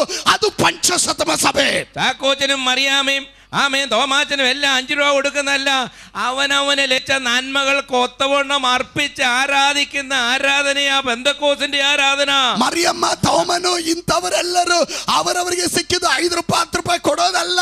ಅಲ್ಲಲ್ಲಿಯ ಅವರವರಿಗೆ ಲಭಿಸಿದ್ರಲ್ಲಿ ಉತ್ತಮವಾದದನ್ನ ದೇವರ ರಾಜ್ಯಕ್ಕೆ, ದೇವರ ಸೇವೆಗೆ ಕೊಡಬೇಕು. ಅದು ಪಂಚಶತಮ ಆರಾಧನೆ. നീ സന്തോഷത്തോട് വേണം കൊടുക്കേണ്ടത്. ನೀನು ಕೊಡಬೇಕಾದ್ರೆ ಸಂತೋಷವಾಗಿ ಕೊಡಬೇಕು. സന്തോഷത്തോടു കൂടെ കൊടുക്കുന്നവനെ ദൈവം അനുഗ്രഹിക്കും. ಸಂತೋಷವಾಗಿ ಕೊಡುವವನನ್ನು ದೇವರು ಆಶೀರ್ವಾದ ಮಾಡುತ್ತಾನೆ. ദൈവത്തിന്റെ ആലയത്തിൽ അവനെ ഒരു നടുതൂണാക്കി തീർക്കും. ದೇವರ ಆಲಯದಲ್ಲಿ ಅವನನ್ನ ಸ್ತಂಭವಾಗಿ ದೇವರು ನಿಲ್ಲಿಸುತ್ತಾನೆ. ദൈവത്തിന്റെ ആലയത്തിൽ പ്രവർത്തിക്കുന്ന നിന്നെ, ജയിക്കുന്ന നിന്നെ അവനോടുകൂടെ ഇരുത്തുന്ന ഒരു ദിവസമുണ്ട്. ದೇವರ ಆಲಯದಲ್ಲಿ ಕಷ್ಟ ಬಿದ್ದು ಜಯಶಾಲಿಯಾಗುವ ನಿನ್ನನ್ನ ಅವನ ಸಂಗಡ ಅವನ ಸಿಂಹಾಸನದಲ್ಲಿ ಕುಳ್ಳಿರಿಸುವ ಒಂದು ದಿವಸ ಇದೆ. വെളിപ്പാട് പുസ്തകം 3:21 പറയുന്നത് പോലെ, ഞാൻ ജയിച്ച എന്റെ പിതാവിനോടുകൂടെ ഇരുന്നത് പോലെ നിങ്ങളും ജയിച്ചു വന്നാൽ എന്റെ സിംഹാസനത്തിൽ നിങ്ങളെ എന്നോടുകൂടെ ഇരുത്താമെന്നുള്ള ഉറപ്പേറിയ വാഗ്ദാനം നമുക്ക് നൽകപ്പെട്ടിരിക്കുന്നു. ಪ್ರಕಟಣೆ ಪುಸ್ತಕ 3ನೇ ಅಧ್ಯಾಯದ 21 21ನೇ ವಚನದಲ್ಲಿ ಹೇಳುವ ಪ್ರಕಾರ, ನಾನು ಜಯಶಾಲಿಯಾಗಿ ನನ್ನ ತಂದೆಯ ಸಂಗಡ ಸಿಂಹಾಸನದಲ್ಲಿ ಕುಳಿತುಕೊಳ್ಳುವ ಪ್ರಕಾರ ನೀವು ಜಯಶಾಲಿಗಳಾದರೆ ನೀವು ನನ್ನ ಸಂಗಡ ಸಿಂಹಾಸನದಲ್ಲಿ ಕುಳಿತುಕೊಳ್ಳುವಿರಿ ಎಂಬ ವಾಗ್ದಾನವನ್ನು ದೇವರು ನಮಗೆ ದಯಪಾಲಿಸಿದ್ದಾನೆ. ദൈവത്തിന്റെ ആലയം പണിയിൽ നീ ജയിച്ചാൽ, ದೇವರ ಆಲಯದ ಕೆಲಸದಲ್ಲಿ ಜಯಿಸಿದ್ರೆ, യേശു എഴുന്നേറ്റ് തന്റെ സിംഹാസനത്തിൽ നിന്നെ ഇച്ചിരി നേരമെങ്കിലും ഒന്ന് ഉരുത്തും. ನೋಡ್ರಿ, ಯೇಸು ಎದ್ದೇಳಿ ಅವನ ಸಿಂಹಾಸನದಲ್ಲಿ ನಿನ್ನನ್ನು ಸ್ವಲ್ಪ ಹೊತ್ತಾದ್ರೆ ಕುಳಿರ್ಸ್ತಾನೆ. നിന്നെ ആരായിട്ടാ വിളിച്ച്? ನಿನ್ನನ್ನು ಯಾರಂತ ಕರೆದಿದ್ದು? അന്ധകാരത്തിൽ നിന്ന് അത്ഭുത പ്രകാശത്തിലേക്ക് വിളിച്ചവന്റെ സൽഗുണങ്ങളെ ഘോഷിപ്പാൻ തിരഞ്ഞെടുക്കപ്പെട്ട ഒരു ജാതിയും രാജകീയ പുരോഹിതനുമാ നിന്നെ. അതുകൊണ്ട് നിനക്ക് ഇരിക്കുവാൻ നിന്നെ വിളിക്കുന്നതിന് മുമ്പ് ഒരു സിംഹാസനം അവൻ ഒരുക്കിയിട്ടുണ്ട്. ನಿನ್ನನ್ನ ಯಾರಂತ ದೇವರು ಕರೆದಿರೋದು? ಅಂಧಕಾರದಿಂದ ಬೆಳಕಿನ ಕಡೆಗೆ ನಡೆಸಲ್ಪಟ್ಟವನ ಸದ್ಗುಣಗಳನ್ನ ಪ್ರಚಾರ ಮಾಡುವುದಕ್ಕೆ ದೇವರು ಆರಿಸಿಕೊಂಡಂತ ಸ್ವಕೀಯ ಪ್ರಜೆಯು ಆತನ ಯಾಜಕ ವರ್ಗದವರಾಗಿದ್ದೀರಾ ಎಂದು ದೇವರು ಮುಂಚೆನೆ ಕಂಡುಕೊಂಡೆ ನಿನಗೋಸ್ಕರ ಅವನು ನನಗೋಸ್ಕರ ಒಂದು ಸಿಂಹಾಸನವನ್ನ ಸಿದ್ಧ ಮಾಡಿಟ್ಟಿದ್ದಾನೆ. ಗಟ್ಟಿಯಾಗಿ ಸ್ತೋತ್ರ ಹೇಳೋಣ. പൗലോസ് പറഞ്ഞു, ಪೌಲನು ಹೇಳ್ತಾನೆ, ഞാൻ നല്ലപോലെ പൊരുതി, ನಾನು ಒಳ್ಳೆ ಹೋರಾಟವನ್ನು ഞാൻ ಮಾಡಿದೆ, ഓട്ടം തികച്ചു, ನಾನು ಓಟವನ್ನು ഞാൻ വിശ്വാസം കാത്തു, ನಾನು ನಂಬಿಕೆಯನ್ನು ಕಾಪಾಡಿದೆ, എനിക്ക് ലഭിക്കുന്ന നീതിയുടെ കിരീടത്തെ ഞാൻ കാണുന്നു. ನನಗೆ ಲಭಿಸುವ ಆ ನೀತಿಯ ಜಯಮಾಲೆಯನ್ನು ನಾನು ಕಾಣುತ್ತೇನೆ. നീതിയുടെ കിരീടത്തെ കണ്ടിട്ടാ പൗലോസ് മരിച്ചത്. ನೀತಿಯ ಜಯಮಾಲೆಯನ್ನು ಕಂಡು ಪೌಲನು ಸತ್ತನು. നീ രാജാവിന്റെ പൈതലായതുകൊണ്ട് നീ രാജകുമാരനാ. ನೀನು ರಾಜನ ಕುಮಾರ ಮಗನಾಗಿರೋದ್ರಿಂದ ನೀನು ರಾಜಕುಮಾರ. രാജകുമാരന്മാർക്ക് മാത്രമേ രാജസന്നിധിയും സിംഹാസനം ലഭിക്കും. ನೋಡ್ರಿ, ರಾಜಕುಮಾರರಿಗೆ ಮಾತ್ರವೇ ರಾಜನ ಸನ್ನಿಧಾನದಲ್ಲಿ ಸಿಂಹಾಸನ. പഴയ നിയമത്തിൽ പുരോഹിതൻ എന്നൊരു ശുശ്രൂഷയുണ്ട്. ಹಳೆ ಒಡಂಬಡಿಕೆಯಲ್ಲಿ ಯಾಜಕನು ಎಂಬ ಒಂದು ಸೇವೆ എന്നാൽ ಇದೆ. വീണ്ടും ജനനം പഴയ നിയമത്തിലില്ല. ಆದ್ರೆ ಮರಳಿ ಹುಟ್ಟುವ ಕಾರ್ಯ ಹಳೆ ಒಡಂಬಡಿಕೆಯಲ್ಲಿ ಇಲ್ಲ. ആടിനെയോ കാളിനെയോ അർപ്പിച്ച് അവൻ യാഗം കഴിച്ച് നിയമം ചെയ്യുക മാത്രമേ ഉണ്ടായിരുന്നുള്ളൂ. ಆ ಕಾಲದಲ್ಲಿ ದನವನ್ನ ಹಸುವನ್ನ ನೀವು ಯಜ್ಞವಾಗಿ ಅರ್ಪಿಸಿ ಹೋಗೋದು ಒಂದು ನಿಯಮ ಇತ್ತು. ആണ്ടുതോറും അവരുടെ പാപം മറയ്ക്കപ്പെട്ടിരുന്നു രക്തത്താൽ. ವರ್ಷನೂ ಅವರ ಪಾಪಗಳೆಲ್ಲ ರಕ್ತದಿಂದ ಮನೆ ಮಾಚ್ತಾ ಇದ್ರು. മായ്ക്കപ്പെട്ടിട്ടില്ലായിരുന്നു, ಅಳಿಸೋಗ್ತಿರ್ಲಿಲ್ಲ, ಮರೆ ಮಾಚ್ತಾ ಇದ್ರು. പക്ഷേ പുതിയ നിയമത്തിൽ മറയ്ക്കുകയല്ല, അതെന്നേക്കുമായി തിരുരക്തത്തിൽ മാഞ്ഞു പോകുകയാ. ದೇವರ ಸತ್ಯವೇದ ವಾಕ್ಯದ ಪ್ರಮಾಣದಲ್ಲಿ ಹೊಸ ಒಡಂಬಡಿಕೆಯಲ್ಲಿ ನಿನ್ನ ಪಾಪಗಳು ಮರೆ ಮಾಚೋದಲ್ಲ, ಅದು ಎಂದೆಂದಿಗವಾಗಿ ಅದನ್ನು ಅಳಿಸಿ ಬಿಡ್ತಾ ಇದ್ದಾನೆ. യേശു ക്രിസ്തുവിലുള്ളവർക്ക് ഇനിയും ഒരു ശിക്ഷാവിധിയും ഇല്ല. ಕ್ರಿಸ್ತ ಯೇಸುವಿನಲ್ಲಿ ಇರುವವರಿಗೆ ಅಪರಾಧ ನಿರ್ಣಯ ಇಲ್ಲ. നമ്മുടെ ശിക്ഷാവിധിയും പാപമെല്ലാം യേശുവിന്റെ രക്തത്തിൽ അലിഞ്ഞു മാറിപ്പോയി. ನಮ್ಮ ಶಿಕ್ಷೆಗಳು ಪಾಪಗಳು ಎಲ್ಲವೂ ಯೇಸು ಕ್ರಿಸ್ತನ ಆ ನಿಷ್ಕಳಂಕವಾದ ರಕ್ತದಿಂದ ತೊಳೆಯಲ್ಪಟ್ಟಿದೆ. നിനക്ക് ഇന്ന് പറയാൻ കഴിയും, ഞാൻ ഇനി അന്യനല്ല, ഞാൻ പരദേശിയല്ല, ഞാൻ സ്വന്തം പുത്രനാകുന്നു. ಇವತ್ತು ನಿನಗೆ ಘಂಟಾಘೋಷವಾಗಿ ಹೇಳಬಹುದು, ನಾನು ಇನ್ನು ಅನ್ಯನಲ್ಲ, ಪರದೇಶಿಯಲ್ಲ, ನಾನು ದೇವರ ಸ್ವಂತ ಕುಮಾರನಾಗಿದ್ದೇನೆ. അപ്പാ പിതാവേ എന്ന് വിളിച്ചുകൊണ്ട് കൃപാസനത്തോട് അടുക്കുവാൻ ദൈവം നിന്നെ മാടി വിളിക്കുകയാകുന്നു. ಅಪ್ಪ ತಂದೆಯೇ ಎಂದು ಕರೆದು ದೇವರ ಕೃಪಾಸನದ ಬಳಿಗೆ ಬರೋದಕ್ಕೆ ನಿನಗೆ ದೇವರು ಭಾಗ್ಯವನ್ನ ಕೊಟ್ಟಿದ್ದಾನೆ. സീനായി പറയുന്നു, അടുത്തു വരരുത്, മനുഷ്യനായാലും മൃഗമായാലും മരിച്ചു ചാമ്പലായി പോകും. ಸೀನಾಯಿ ಪರ್ವತ ಹೇಳುತ್ತದೆ, ಹತ್ರ ಬರಬೇಡ್ರಿ, ಮುಟ್ಟಬೇಡ್ರಿ, ಮನುಷ್ಯನಾದ್ರೂ ಮೃಗಗಳಾದ್ರೂ ಸುಟ್ಟು ಬೂದಿಯಾಗಿ ಬಿಡ್ತೀರಾ. പുതിയ നിയമം പറയുന്നു, അടുത്തു വാ, അടുത്തു വാ, തക്ക സമയത്ത് കൃപ പാലിപ്പാൻ കൃപാസനത്തോട് അടുത്തു വരുവാൻ നിന്നെ മാടി വിളിക്കുക. അകലുവാനല്ലോ അടുപ്പിക്കുന്ന സ്വർഗത്തിന്റെ വിശ്വസ്തതയ്ക്കായി ആരോ ഉള്ളത് തുറന്ന ദൈവത്തെ സ്തുതിക്കൂ. ಆದ್ರೆ ಹೊಸ ಒಡಂಬಡಿಕೆ ಹೇಳುತ್ತದೆ, ನಿನ್ನನ್ನು ದೂರ ನಿಲ್ಲುವಂತಲ್ಲ, ಹತ್ತಿರಕ್ಕೆ ಬಾ, ಕೃಪಾಸನದ ಬಳಿಗೆ ಬಾ, ಕೃಪಾಸನದ ಬಳಿಗೆ ಬಾ ಎಂದು ಕರೆಯುವಂತ ದೈವ ಕೃಪೆ ನಮ್ಮ ಮೇಲೆ ಇರೋದಕ್ಕಾಗಿ ನಾವು ದೇವರಿಗೆ ಸ್ತೋತ್ರ ಮಾಡಬೇಕು. ക്രിസ്തുവിൽ ഞാൻ ആയതിനാൽ സിയോന് ഞാൻ അന്യനല്ല, മിസ്രൈമിന് ഞാൻ അടിമത്തമുള്ളവനല്ല. ನಾನು ಕ್ರಿಸ್ತನಲ್ಲಿ ಆಗಿರೋದ್ರಿಂದ ಸಿಯೋನಿಗೆ ನಾನು ದೂರ ಅಲ್ಲ, ಐಗುಪ್ತರಿಗೆ ನಾನು ದಾಸನೂ ಅಲ್ಲ. എന്നെ ശക്തനാക്കുന്നവൻ മുഖാന്തരം ഞാൻ സകലത്തിന് ശക്തിമാനാകുന്നു. ನನ್ನನ್ನು ಬಲಪಡಿಸುವವನ ಮೂಲಕ ನಾನು ಸಕಲಕ್ಕೂ ಬಲವುಳ್ಳವನು ಶಕ್ತನಾಗಿದ್ದೇನೆ. ಕೇರಳದಲ್ಲಿ ഒരു കുടുംബത്തില് ಒಂದು ಕುಟುಂಬದಲ್ಲಿ ഒരു അച്ഛനുണ്ടെങ്കിൽ അയ്യോ എന്ത് കാര്യമാണെന്നറിയാം. ಒಂದು ಮನೆ, ಆ ಮನೆಯಲ್ಲಿ ಒಂದು ಪಾದ್ರಿ ಇದ್ರೆ ಅಯ್ಯೋ ಎಷ್ಟು ಗೌರವ, ബന്ധം പറയാൻ വളരെ ആഗ്രഹമാണ്. ಅವರಿಗೆ ಸಂಬಂಧ ಹೇಳಬೇಕಂದ್ರೆ ಬಹಳ ಇಷ್ಟ. ആ അച്ഛൻ എൻ്റെ അളിയൻ്റെ അളിയൻ്റെ അളിയൻ്റെ അളിയൻ്റെ അളിയൻ്റെ അളിയന്മാരിൽ അമ്മാച്ചൻ്റെ കൊച്ചുമാനാന്ന് പറയും. ನೋಡ್ರಿ, ಅವರು ಹೇಳುವಾಗ ಸಂಬಂಧ ಹೇಳ್ಬೇಕಾದ್ರೆ ಆ ಪಾದ್ರಿಯವರು ಇದ್ದಾರಲ್ಲ, ಅವರು ನಮ್ಮ ಅಳಿಯನ ಅಳಿಯನ ಅಳಿಯನ ಅಂತವರ ಇಂಥವರ ಚಿಕ್ಕಪ್ಪನ ಮಗ ಅಂತ ಹೇಳ್ತಾರೆ. അവരുടെ പൗരോഹിത്യമൊക്കെ മരണം കൊണ്ട് മാറ്റപ്പെടുന്നതായി. ಅವರ ಯಾಜಕತ್ವ ಎನ್ನೋದು ಮರಣದವರೆಗೂ ಬರುತ್ತೆ, ಅಲ್ಲಿಗೆ ಮುಗಿದೋಗುತ್ತೆ. അത് അഹരോന്യ പൗരോഹിത്യമായിരുന്നു. ಅದು ಆರೋನನ ಯಾಜಕತ್ವ. അഹരോന് ലേവ്യാഗോത്രത്തിന്റെ പൗരോഹിത്യം അവകാശം ഇല്ലായിരുന്നു. ನೋಡ್ರಿ, ಆರೋನನಿಗೆ ಲೇವಿ ಕುಲದ ಯಾಜಕತ್ವ ಇರಲಿಲ್ಲ ಮುಂಚೆ. രൂപന പൗരോഹിത്യം ലഭിക്കേണ്ടത് ആദ്യജാതൻ. ರೂಬನ್ ಮೊದಲನೇ ಜ್ಯೇಷ್ಠ ಪುತ್ರನು ರೂಬನ್ ಆಗಿದ್ದರಿಂದ ಅವನಿಗೆ ಯಾಜಕತ್ವ ಸಿಗಬೇಕಾಗಿತ್ತು. അവന് കിട്ടിയില്ല, ಅವನಿಗೆ ಸಿಗಲಿಲ್ಲ. കാരണം എന്താണെന്നറിയാമോ? ಕಾರಣ ಏನು ಗೊತ್ತಾ? അവൻ തുളുമ്പുന്നവനായിരുന്നു. ಅವನು ಅವಾಗ ಅಲ್ಲಾಡವನು, ಗಾಳಿ ಬಂದಂಗೆ. സ്ഥിരതയില്ലാത്തവനായിരുന്നു. ಅವನಿಗೆ ಸ್ಥಿರತೆ ಇರಲಿಲ್ಲ. എല്ലായിടത്തും എടുത്തയാടുന്നവനായിരുന്നു. ಎಲ್ಲ ಕಡೆಗಳಲ್ಲಿ ആകാത്തതൊക്കെ ചെയ്യുന്നവനായിരുന്നു. ಬೇಡದೇ ಇರೋದೆಲ್ಲ ಮಾಡುವನು. കൃപ നഷ്ടപ്പെടുത്തുന്നവനായിരുന്നു. ಕೃಪೆ ನಷ್ಟ ಮಾಡ್ಕೊಳ್ಳೋ. പദവി ഓർക്കാത്തവനായിരുന്നു. ಪದವಿಯ ಕುರಿತು ಜ್ಞಾನ എന്നുള്ളത് മറന്നുപോയിരുന്നു. ಜ್ಯೇಷ್ಠ ಪುತ್ರನೆನ್ನೋದು ಮರೆತು ಬಿಟ್ಟ. ലേവിയും ആ കൂട്ടത്തിലുള്ളവനായിരുന്നു. ಆದ್ರೆ ಲೇವಿ ಆ ಗುಂಪಿನಲ್ಲಿ ಇದ್ದವನು. യഹോവയായ ദൈവം വിളിച്ചു ഒരു ദിവസം. ಆದ್ರೆ ಕರ್ತನಾದ ದೇವರು ಒಂದು ದಿನ ഇപ്പോൾ യഹോവയുടെ പക്ഷത്തുള്ളവൻ അടുത്തു വരട്ടെ എന്ന് പറഞ്ഞപ്പോൾ, ಈಗ ಯೆಹೋವನ ಪಕ್ಷ ಇರುವವನು ಹತ್ತಿರಕ್ಕೆ ಬರಲಿ ಅಂತ ಹೇಳಿದಾಗ അപ്പൻ ശപിച്ചതാ ലേവിയെ. ಅಪ್ಪ ಲೇವಿಯನ್ನ ಶಾಪ ಹಾಕಿದ. പണ്ട് കാലത്ത് അപ്പന്മാര് ശപിച്ചാൽ പിന്നെ ഒരിക്കലും ഗുണം പിടിക്കത്തില്ല. ಹಿಂದಿನ ಕಾಲದಲ್ಲಿ ತಂದೆದಿರು ಏನಾದ್ರೂ ಶಾಪ ಕೊಟ್ರೆ ಅವನ ಎಂದಿಗೂ ಅವನ ಆಯುಸ್ಸಲ್ಲಿ ಉದ್ಧಾರ ಆಗಲ್ಲ. പണ്ടല്ല, ഇപ്പോഴും വാദ്യാരോ അമ്മയോ അപ്പനോ അമ്മാച്ചനോ ഒക്കെ ശപിച്ചാൽ ഇപ്പോഴും ശാപം വരുമെന്ന ആളുകൾ പറയുന്നു. ನೋಡ್ರಿ, ಹಿಂದೆ ಮಾತ್ರ ಅಲ್ಲ, ಈಗಲೂ ಅಷ್ಟೇ. ತಂದೆಯೋ ತಾಯಿಯೋ ನಿಮ್ಮ ಉಪಾಧ್ಯಾಯರೋ ಬೋಧಕರೋ ಅಥವಾ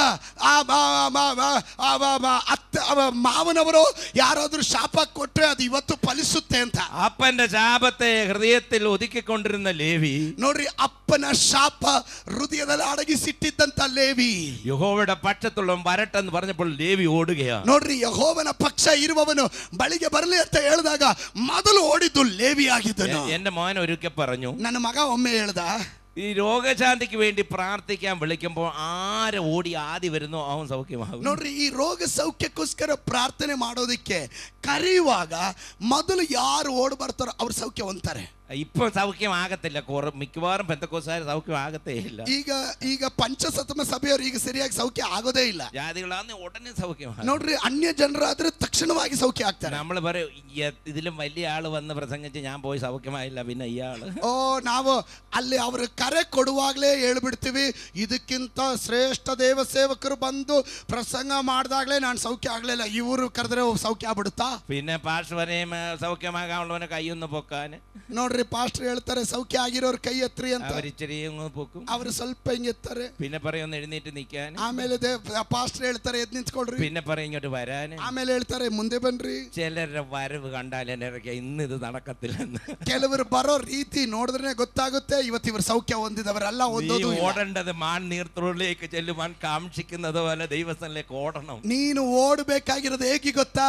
ಬಾಯ ಹಾರಿದ ಜಿಂಕೆ ನೀರಿನ ತೊರೆಯ ಕಡೆಗೆ ಹೇಗೆ ಆತರದು ಓಡುತ್ತದೆಯೋ ಹಾಗೆ ದೇವರ ಸನ್ನಿಧಾನಕ್ಕೆ ನೀನು ಓಡಬೇಕು. അപ്പനും അമ്മയും ഭൂമി വാവിളന്ന് വിറങ്ങുമ്പോൾ കോരവൂത്തന്മാർ ഓടുക, എവിടെ യാഗപീഠത്തിന്റെ കൊമ്പിൽ തൂങ്ങിക്കിടക്കാൻ. ನೋಡ್ರಿ, ಈಗ ಅಲ್ಲಲ್ಲಿ ತಂದೆ ತಾಯಿ ಎಲ್ಲರೂ ಭೂಮಿ ಬಾಯಿ ತೆರೆದು ಸಾಯ್ತಾ ಇದ್ದಾರೆ. ಅಲ್ಲಿ ಸಾಯ್ತಾ ಇರುವಾಗ ಕೋರಹ ಪುತ್ರರು ಅವರು ಓಡ್ತಾ ಇದ್ದಾರೆ, ಯಜ್ಞವೇದಿಯ ಕೊಂಬನ್ನ ಹಿಡಿಯೋದಕ್ಕೆ ಓಡ್ತಾ ಇದ್ದಾರೆ. അഹരോന്യ പൗരോഹിത്യം വിശ്വാസത്താൽ ഓടി പിടിച്ചെടുത്തതാ. ಆರೋನನ ಆ ಯಾಜಕತ್ವವನ್ನ ನಂಬಿಕೆಯಿಂದ ಓಡೋಗಿ ಹಿಡ್ಕೊಂಡವರು. അത് മരണം കൊണ്ട് മാറ്റപ്പെട്ടു. ಅದು ಮರಣದಿಂದ ಮಾರ್ಪಾಡಾಯಿತು. നമുക്കുള്ളത് അഹരോന്യ പൗരോഹിത്യമല്ല. ಆದ್ರೆ ನಮಗಿರುವಂತ ಯಾಜಕತ್ವ ಆರೋನನ ಯಾಜಕತ್ವ ಅಲ್ಲ. അന്ധകാരത്തിൽ നിന്ന് വിളിച്ച് പ്രകാശം നൽകിയ നമുക്കുള്ളത് മൽക്കീസദേക്കിന്റെ ക്രമപ്രകാരം യേശുവിനുള്ള എന്നേക്കുമുള്ള നിത്യ പൗരോഹിത്യമാ. അത് മരണത്താൽ മാറ്റപ്പെടുന്നതല്ല, കൃപയാൽ നമുക്ക് ലഭിച്ചത്.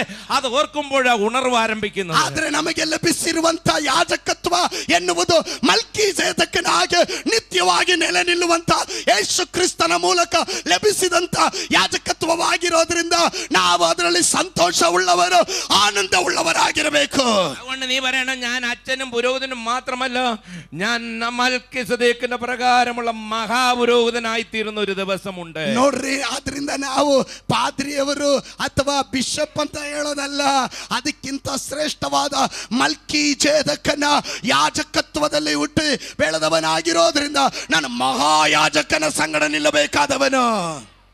ഇന്ന് സ്ത്രീകൾ അധികം അച്ഛന്മാരും ഇല്ല, അച്ചിമാരും ഇല്ല. ನೋಡ್ರಿ, ಇವತ್ತು ಸ್ತ್ರೀಗಳಲ್ಲಿ ಹೆಚ್ಚಿಗೆ ಪಾದ್ರಿನಿಯರು ಇಲ್ಲ, ಪಾದ್ರಿಯರು ಇಲ್ಲ, പാസ്റ്റർമാരും അധികം ഇല്ല ഇന്ത്യയില്. ಭಾರತದಲ್ಲಿ ಪಾಸ್ಟರ್ಗಳು ಇಲ್ಲ. നീ നോക്കിക്കോ, അടുത്ത കാലങ്ങളിൽ ഒരുപാട് സ്ത്രീകൾ പാസ്റ്റർഷിപ്പിലേക്ക് വരാൻ പോകും. ನೋಡ್ರಿ, ಒಂದು ಕಾಲ ಬರುತ್ತೆ ಅನೇಕ ಸ್ತ್ರೀಯರು ಬೋಧಕರುಗಳಾಗಿರ್ತಾರೆ. ദൈവത്തിന് സ്ത്രീ ആണോ പെണ്ണോ എന്നുള്ളതല്ല വിഷയം, ದೇವರಿಗೆ ಗಂಡೋ ಹೆಣ್ಣೋ ಅಲ್ಲ ವಿಷಯ, വിശ്വസിച്ച് സമർപ്പിക്കപ്പെടുന്നവരെയാ, ನಂಬಿ ಸಮರ್ಪಿಸಲ್ಪಡುವವರು. ദൈവത്തിലെ ആണില്ല പെണ്ണില്ല സഭയില്, ದೇವರ ಸಭೆಯಲ್ಲಿ ಹೆಣ್ಣು ಗಂಡಿನ ಭೇದ ಇಲ್ಲ, ദൈവത്തിന്റെ മക്കളാ ഉള്ളത്, ದೇವರಿಗೆ ಮಕ್ಕಳೇ ಇರೋದು.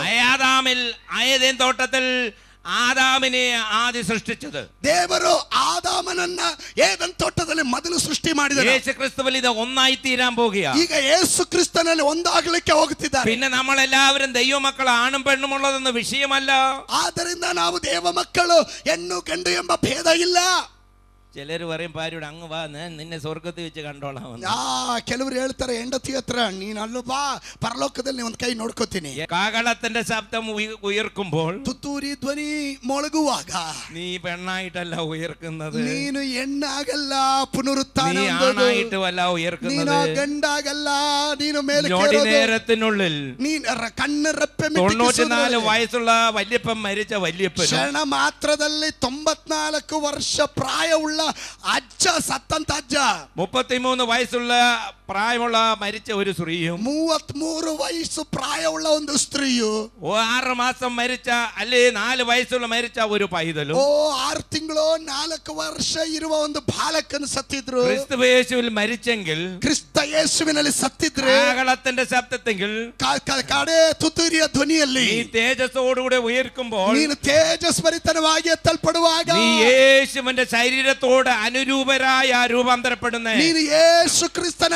ಶರೀರಕ್ಕೆ ಅನುರೂಪವಾಗಿ ನೀನು ರೂಪಾಂತರ ಹೊಂದುತ್ತೀಯ. യേശു ക്രിസ്തുവിൽ ആണില്ല പെണ്ണില്ല ദാസനില്ല ദാസിയില്ല, നാം എല്ലാവരും ക്രിസ്തുവിൽ ഒന്നായി തീരുന്ന ഒരു ദിവസമുണ്ട്. ಯೇಸು ಕ್ರಿಸ್ತನಲ್ಲಿ ಹೆಣ್ಣಿಲ್ಲ ಗಂಡಿಲ್ಲ ಭೇದ ಇಲ್ಲ, ನಾವೆಲ್ಲರೂ ಯೇಸು ಕ್ರಿಸ್ತನಲ್ಲಿ ಒಬ್ಬರೇ ಒಂದೇ ದೇಹವಾಗಿದ್ದೇವೆ. പിന്നെയും ക്രിസ്തുയേശുവിൽ എല്ലാം ഒന്നായി തീരും. ಅದೇ ಮತ್ತೊಂದು ಆವರ್ತಿ ಕ್ರಿಸ್ತೇಶುವಿನಲ್ಲಿ ಎಲ್ಲ ಒಂದಾಗುತ್ತದೆ. നീ കഷ്ടം സഹിച്ച നിന്നെ ആരെന്ന് ലോകം അന്നറിയും. ನೀನು ಕಷ್ಟ ಸಹಿಸಿದಂತ ನಿನ್ನನ್ನು ಕುರಿತು ಲೋಕ ಅವತ್ತು ನೀನು ಯಾರು ಅಂತ ಗೊತ್ತಾಗುತ್ತೆ. ആണും പെണ്ണും എന്ന വ്യത്യാസമില്ലാതെ കർത്താവായ യേശു ക്രിസ്തുവിന്റെ മണവാട്ടിയായി തന്നോടുകൂടി കോടാനുകോടി ദൂതന്മാരുമായി ഈ ലോകത്തിലേക്ക് നീ മടങ്ങി വരുന്ന ഒരു ദിവസമുണ്ട്. ನೋಡ್ರಿ, ಗಂಡನ್ನ ಹೆಣ್ಣಂತ ಭೇದ ಇಲ್ಲದೆ ಕರ್ತನ ಮೊದಲಗಿತ್ತಿಯಾಗಿ ಈ ಲೋಕದಲ್ಲಿ ಇಳಿದು ಬರುವಂತ ಒಂದು ದಿವಸ ಇದೆ. ഇന്ന് നിന്നെ ആരും അറിഞ്ഞില്ലെങ്കിൽ ഖേദിക്കേണ്ട. ಇವತ್ತು ನಿನ್ನನ್ನು ಯಾರು ಗುರುತಿಡಿಲಿಲ್ಲ ಆದ್ರೂ ಪರವಾಗಿಲ್ಲ.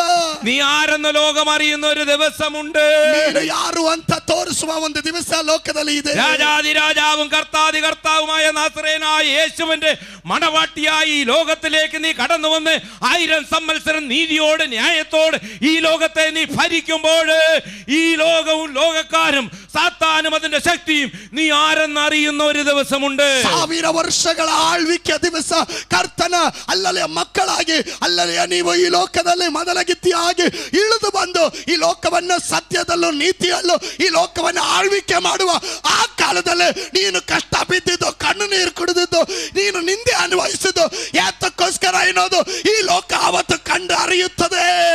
ക്രിസ്തുവിലെല്ലാം ഒന്നായി തീരുവാൻ, ഒരു യഥാസ്ഥാനത്തിന്റെ സൂക്ഷ ചെയ്യുവാൻ ദൈവം ഈ കാലങ്ങളിൽ ചിലരെ അപ്പോസ്തലന്മാരായി, ഇടയന്മാരായി, ഉപദേശകന്മാരായി, പ്രവാചകന്മാരായി, സുവിശേഷകന്മാരായി ദൈവജനത്തെ പൂർണ്ണതയിൽ നിലനിർത്തുവാൻ വിളിച്ച വിളിക്കായി വിശുദ്ധകരങ്ങൾ ഉയർത്തി അവനെ സ്തുതിക്കാം. ನೋಡ್ರಿ, ಈ ದಿವಸಗಳಲ್ಲಿ ದೇವರ ಕ್ರಿಸ್ತ ಯೇಸುವಿನಲ್ಲಿ ನಮ್ಮೆಲ್ಲ ಒಟ್ಟುಗೂಡಿಸೋದಕ್ಕೋಸ್ಕರವಾಗಿ ಆತನು ಹೊಸ ಒಡಂಬಡಿಕೆಯಲ್ಲಿ ಕೆಲವರನ್ನ ಅಪೊಸ್ತಲನಾಗಿ, ಕೆಲವರನ್ನ ಪ್ರವಾದಿಯನ್ನಾಗಿ, ಕೆಲವರನ್ನ ಸುವಾರ್ತಿಕರನಾಗಿ, ಕೆಲವರನ್ನ ಬೋಧಕರಾಗಿ, ಕೆಲವರನ್ನ ಉಪದೇಶಗಳಾಗಿ ಆರಿಸಲ್ಪಟ್ಟಂತ ಆ ಕೃಪೆಯನ್ನ ಧ್ಯಾನಿಸುತ್ತಾ ದೇವರಿಗೆ ಕರಗಳನ್ನೆತ್ತಿ ಗಟ್ಟಿಯಾಗಿ ಸ್ತೋತ್ರ ಹೇಳೋಣ.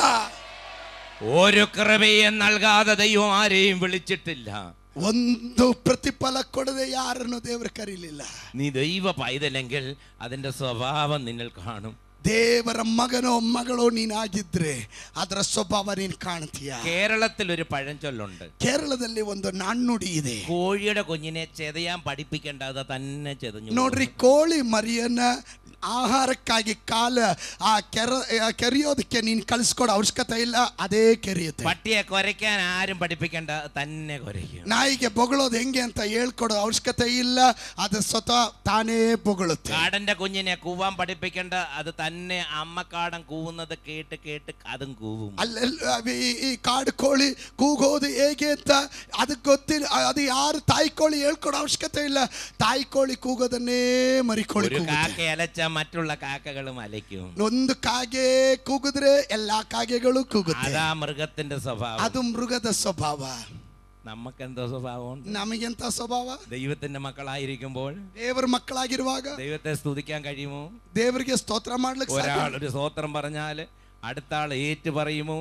ಒಂದು ವ್ಯಕ್ತಿ ಸ್ತೋತ್ರ ಹೇಳಿದ್ರೆ ಪಕ್ಕದಲ್ಲಿ ಇರುವಂತ ವ್ಯಕ್ತಿ ಅದನ್ನ ತಿರ್ಗಾ ಗಟ್ಟಿಯಾಗಿ ಸ್ತೋತ್ರ ಅಂತ ಹೇಳಲಿಕ್ಕೆ ಸಾಧ್ಯನಾ? പണ്ടത്തെ എല്ലാ വിശ്വാസികളുടെ ജയം രക്തത്തിലും സ്തോത്രത്തിലും ആശ്രയിച്ചുള്ള ആരാധനയായിരുന്നു. ನೋಡ್ರಿ, ಇಂದಿನ ಕಾಲದ ವಿಶ್ವಾಸಿಗಳ ಬಲ ಜಯ ಏನು ಗೊತ್ತಾ?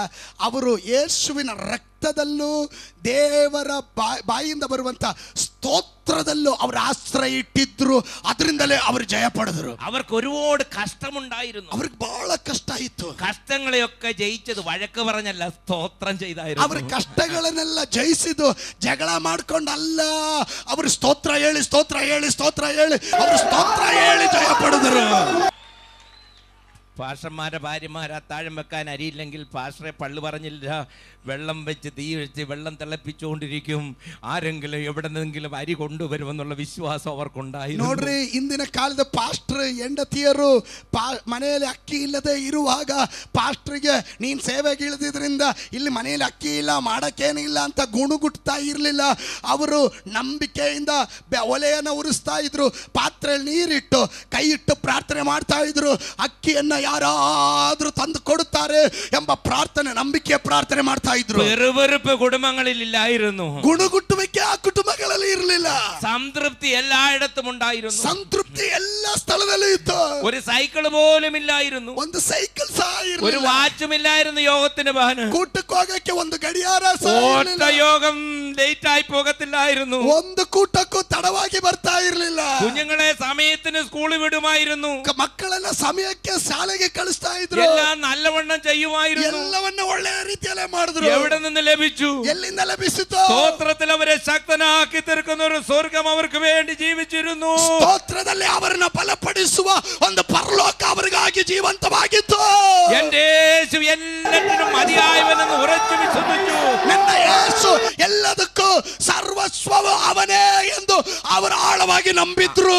ഉണ്ടായിരുന്ന സാക്ഷി ഒരാഴ്ച ദൈവം ചെയ്ത ഉപകാരങ്ങളെ കുറിച്ച് സ്തുതിക്കുന്ന സാക്ഷിയായിരുന്നു. ಅವರು ಒಂದು ವಾರ ಮುಗಿದು ಭಾನುವಾರ ಆರಾಧನೆಗೆ ಬಂದ್ರೆ ಒಂದು ವಾರ ದೇವರು ಮಾಡಿದ ಅದ್ಭುತ ಕಾರ್ಯಗಳ ಸಾಕ್ಷಿ ಹೇಳ್ತಾ ಇದ್ರು. സാക്ഷിക്ക് സമയമില്ലെന്ന് ഭാഷ പറഞ്ഞാലും ഒറ്റ വാക്കിൽ സാക്ഷി പറഞ്ഞിട്ട് എഴുന്നേറ്റ് ഇരിക്കുമായിരുന്നു. ಪಾಸ್ಟರ್ಗಳು ಸಾಕ್ಷಿಗೆ ಸಮಯ ಇಲ್ಲ ಅಂದ್ರೆ ಸರಿ, ಒಂದು ಮಾತಲ್ಲಿ ಸಾಕ್ಷಿ ಹೇಳ್ಬಿಟ್ಟೆ ಕುತ್ಕೊಂಡ್ಬಿಡ್ತಾರು. ഇന്ന് സാക്ഷിയുമില്ല, ജീവിതവുമില്ല, പ്രസംഗവുമില്ല, പ്രോഗ്രാം പ്രോഗ്രാം പ്രോഗ്രാം മാത്രമേ ഉള്ളൂ. ಇವತ್ತು ಸಾಕ್ಷಿನೂ ಇಲ್ಲ, ಜೀವಿತನೂ ಇಲ್ಲ.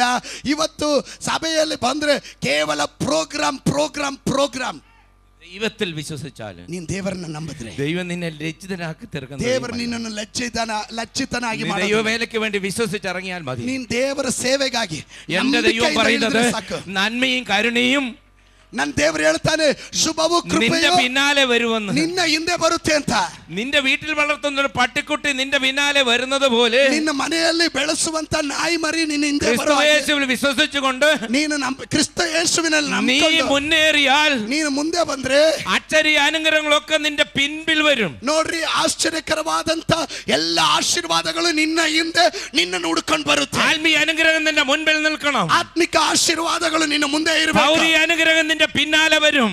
ಆರ್ಥಿಕವಾದ ಆಶೀರ್ವಾದ ನಿನ್ನ ಹಿಂದೆ ഒരു നന്മയ്ക്കും കുറവില്ലാതെ ദൈവം നിന്നെ വഴി നടത്തും. ಒಂದು ಆಶೀರ್ವಾದಕ್ಕೂ ಕೊರತೆ ಇಲ್ಲದೆ ದೇವರು ನಿನ್ನನ್ನು നീ ನಡೆಸುತ್ತಾನೆ. ആഗ്രഹിക്കാത്ത സ്ഥാനങ്ങളിൽ കൂടി ദൈവം നിന്നെ നടത്തും. ನಿನಗೆ ಇಷ್ಟ ಇಲ್ಲದೆ ಇರುವ ಮಾರ್ಗದಲ್ಲಿ ದೇವರು ನಿನ್ನನ್ನು ನಡೆಸುತ್ತಾನೆ. നീ കണ്ടിട്ടില്ലാത്ത പാത ദൈവം നിനക്ക് വേണ്ടി ഒരുക്കും. ನಿನಗೋಸ್ಕರವಾಗಿ ದೇವರು ನೀನು ಕಾಣದೇ ಇರುವ ಮಾರ್ಗಗಳನ್ನು ಸಿದ್ಧ ಮಾಡುತ್ತಾನೆ. ആഗ്രഹിക്കുന്നത് നിനക്കിന്നലെ ഉപരിയായി ദൈവം നിന്നെ വഴി നടത്തും. ನೀನು ಇಷ್ಟಪಡುವುದಕ್ಕೂ ಬೇಡುವುದಕ್ಕೂ ಯೋಚಿಸುವುದಕ್ಕಿಂತ ಅತ್ಯಧಿಕವಾಗಿ ದೇವರು ನಿನ್ನನ್ನು ದಾರಿ ನಡೆಸುತ್ತಾನೆ. നീ എന്ത് ചെയ്യണം? ನೀನೇನು ಮಾಡಬೇಕು? മുന്നമേ ಮೊದಲು ദൈവരാജ്യവും ದೇವರ ರಾಜ್ಯ അവന്റെ നീതിയും ಅವನ ನೀತಿಯನ್ನು അന്വേഷിക്കണം. ನೀನು ಅನ್ವೇಷಿಸು. അതോട് കൂടെ ಅದರ ಸಂಗಡ സകലതും തരാമെന്നുള്ള ದೇವರು ಸಕಲವನ್ನು ಕೊಡುತ್ತಾನೆ. ഉറപ്പേറിയ വാഗ്ദാനം. ದೃಢವಾದ ವಾಗ್ದಾನ. എന്റെ ദൈവം അയഞ്ഞ ദൈവമല്ല. ನನ್ನ ದೇವರು ಬಿಚ್ಚಲ್ಪಟ್ಟ ದೇವರಲ್ಲ. ലൂസിനെ ബെഥേലാക്കി തീർക്കുന്ന ദൈവമാണ്. ನನ್ನ ದೇವರು ಲೂಸ್ ಅನ್ನ ಬೆಥೇಲಾಗಿ ಮಾರ್ಪಡಿಸುವ ದೇವರು. യാക്കോബ് ആരാധിച്ച ഒരു ടൗൺ ആയിരുന്നു ലൂസ്. ಯಾಕೋಬನ ಆರಾಧನೆ ಮಾಡಿದ ಟೌನ್ ಆಗಿತ್ತು ಲೂಸ್. അവൻ ആരാധിച്ചു കഴിഞ്ഞപ്പോൾ ಅವನ ಆರಾಧನೆ ಮಾಡಿದ ಮೇಲೆ ദൈവം പറഞ്ഞു, ഇനി ഇത് ലൂസ് അല്ല, ಇನ್ನ ಅದು ಲೂಸ್ ಅಲ್ಲ, ഇത് നീ ഉറച്ചതാ, ಇದು ಇನ್ನ ഇത് ದೃಢವಾಗಿದೆ, ബെഥേല, ಇದು ಬೆತೆ, ഇത് ഉറച്ചതാ, ಇದು ಗಟ್ಟಿಯಾಗಿರೋದು, ശക്തിയേറിയതാ, ಇದು ಶಕ್ತಿ ಉಳ್ಳದು, ഇതിനെ തകർക്കുവാൻ ആർക്കും കഴിയില്ല. ಇದನ್ನ ನಾಶ ಮಾಡೋಕೆ കാരണം യഹോവയുടെ സാന്നിധ്യം ഇവിടെ ഉണ്ട്. ಕಾರಣ ಈ ಕರ್ತನ ഞാനോ അതറിഞ്ഞില്ല. ನಾನು ಅದನ್ನು ಅರಿಯಲಿಲ್ಲ. എനിക്ക് വേണ്ടി സ്വർഗം തുറന്നു. ನನಗೋಸ್ಕರ ಪರಲೋಕ ദൂതന്മാർ കയറുകയും ഇറങ്ങുകയും ചെയ്തു. ದೇವದೂತರ ಹತ್ತು ಇಳಿತಾ ഇത് ಇದ್ದಾರೆ. കല്ലെടുത്തു നാട്ടുകയാകുന്നു. ನಾನು ಒಂದು ಕಲ್ಲನ್ನು ಇಡ್ತಾ ಇದ್ದೇನೆ. എണ്ണക്കുപ്പി അടുക്കുകയാകുന്നു. ನನ್ನ ಬಾಟ್ಲನ್ನು ತೆಗೆದುಕೊಳ್ಳುತ್ತೇನೆ.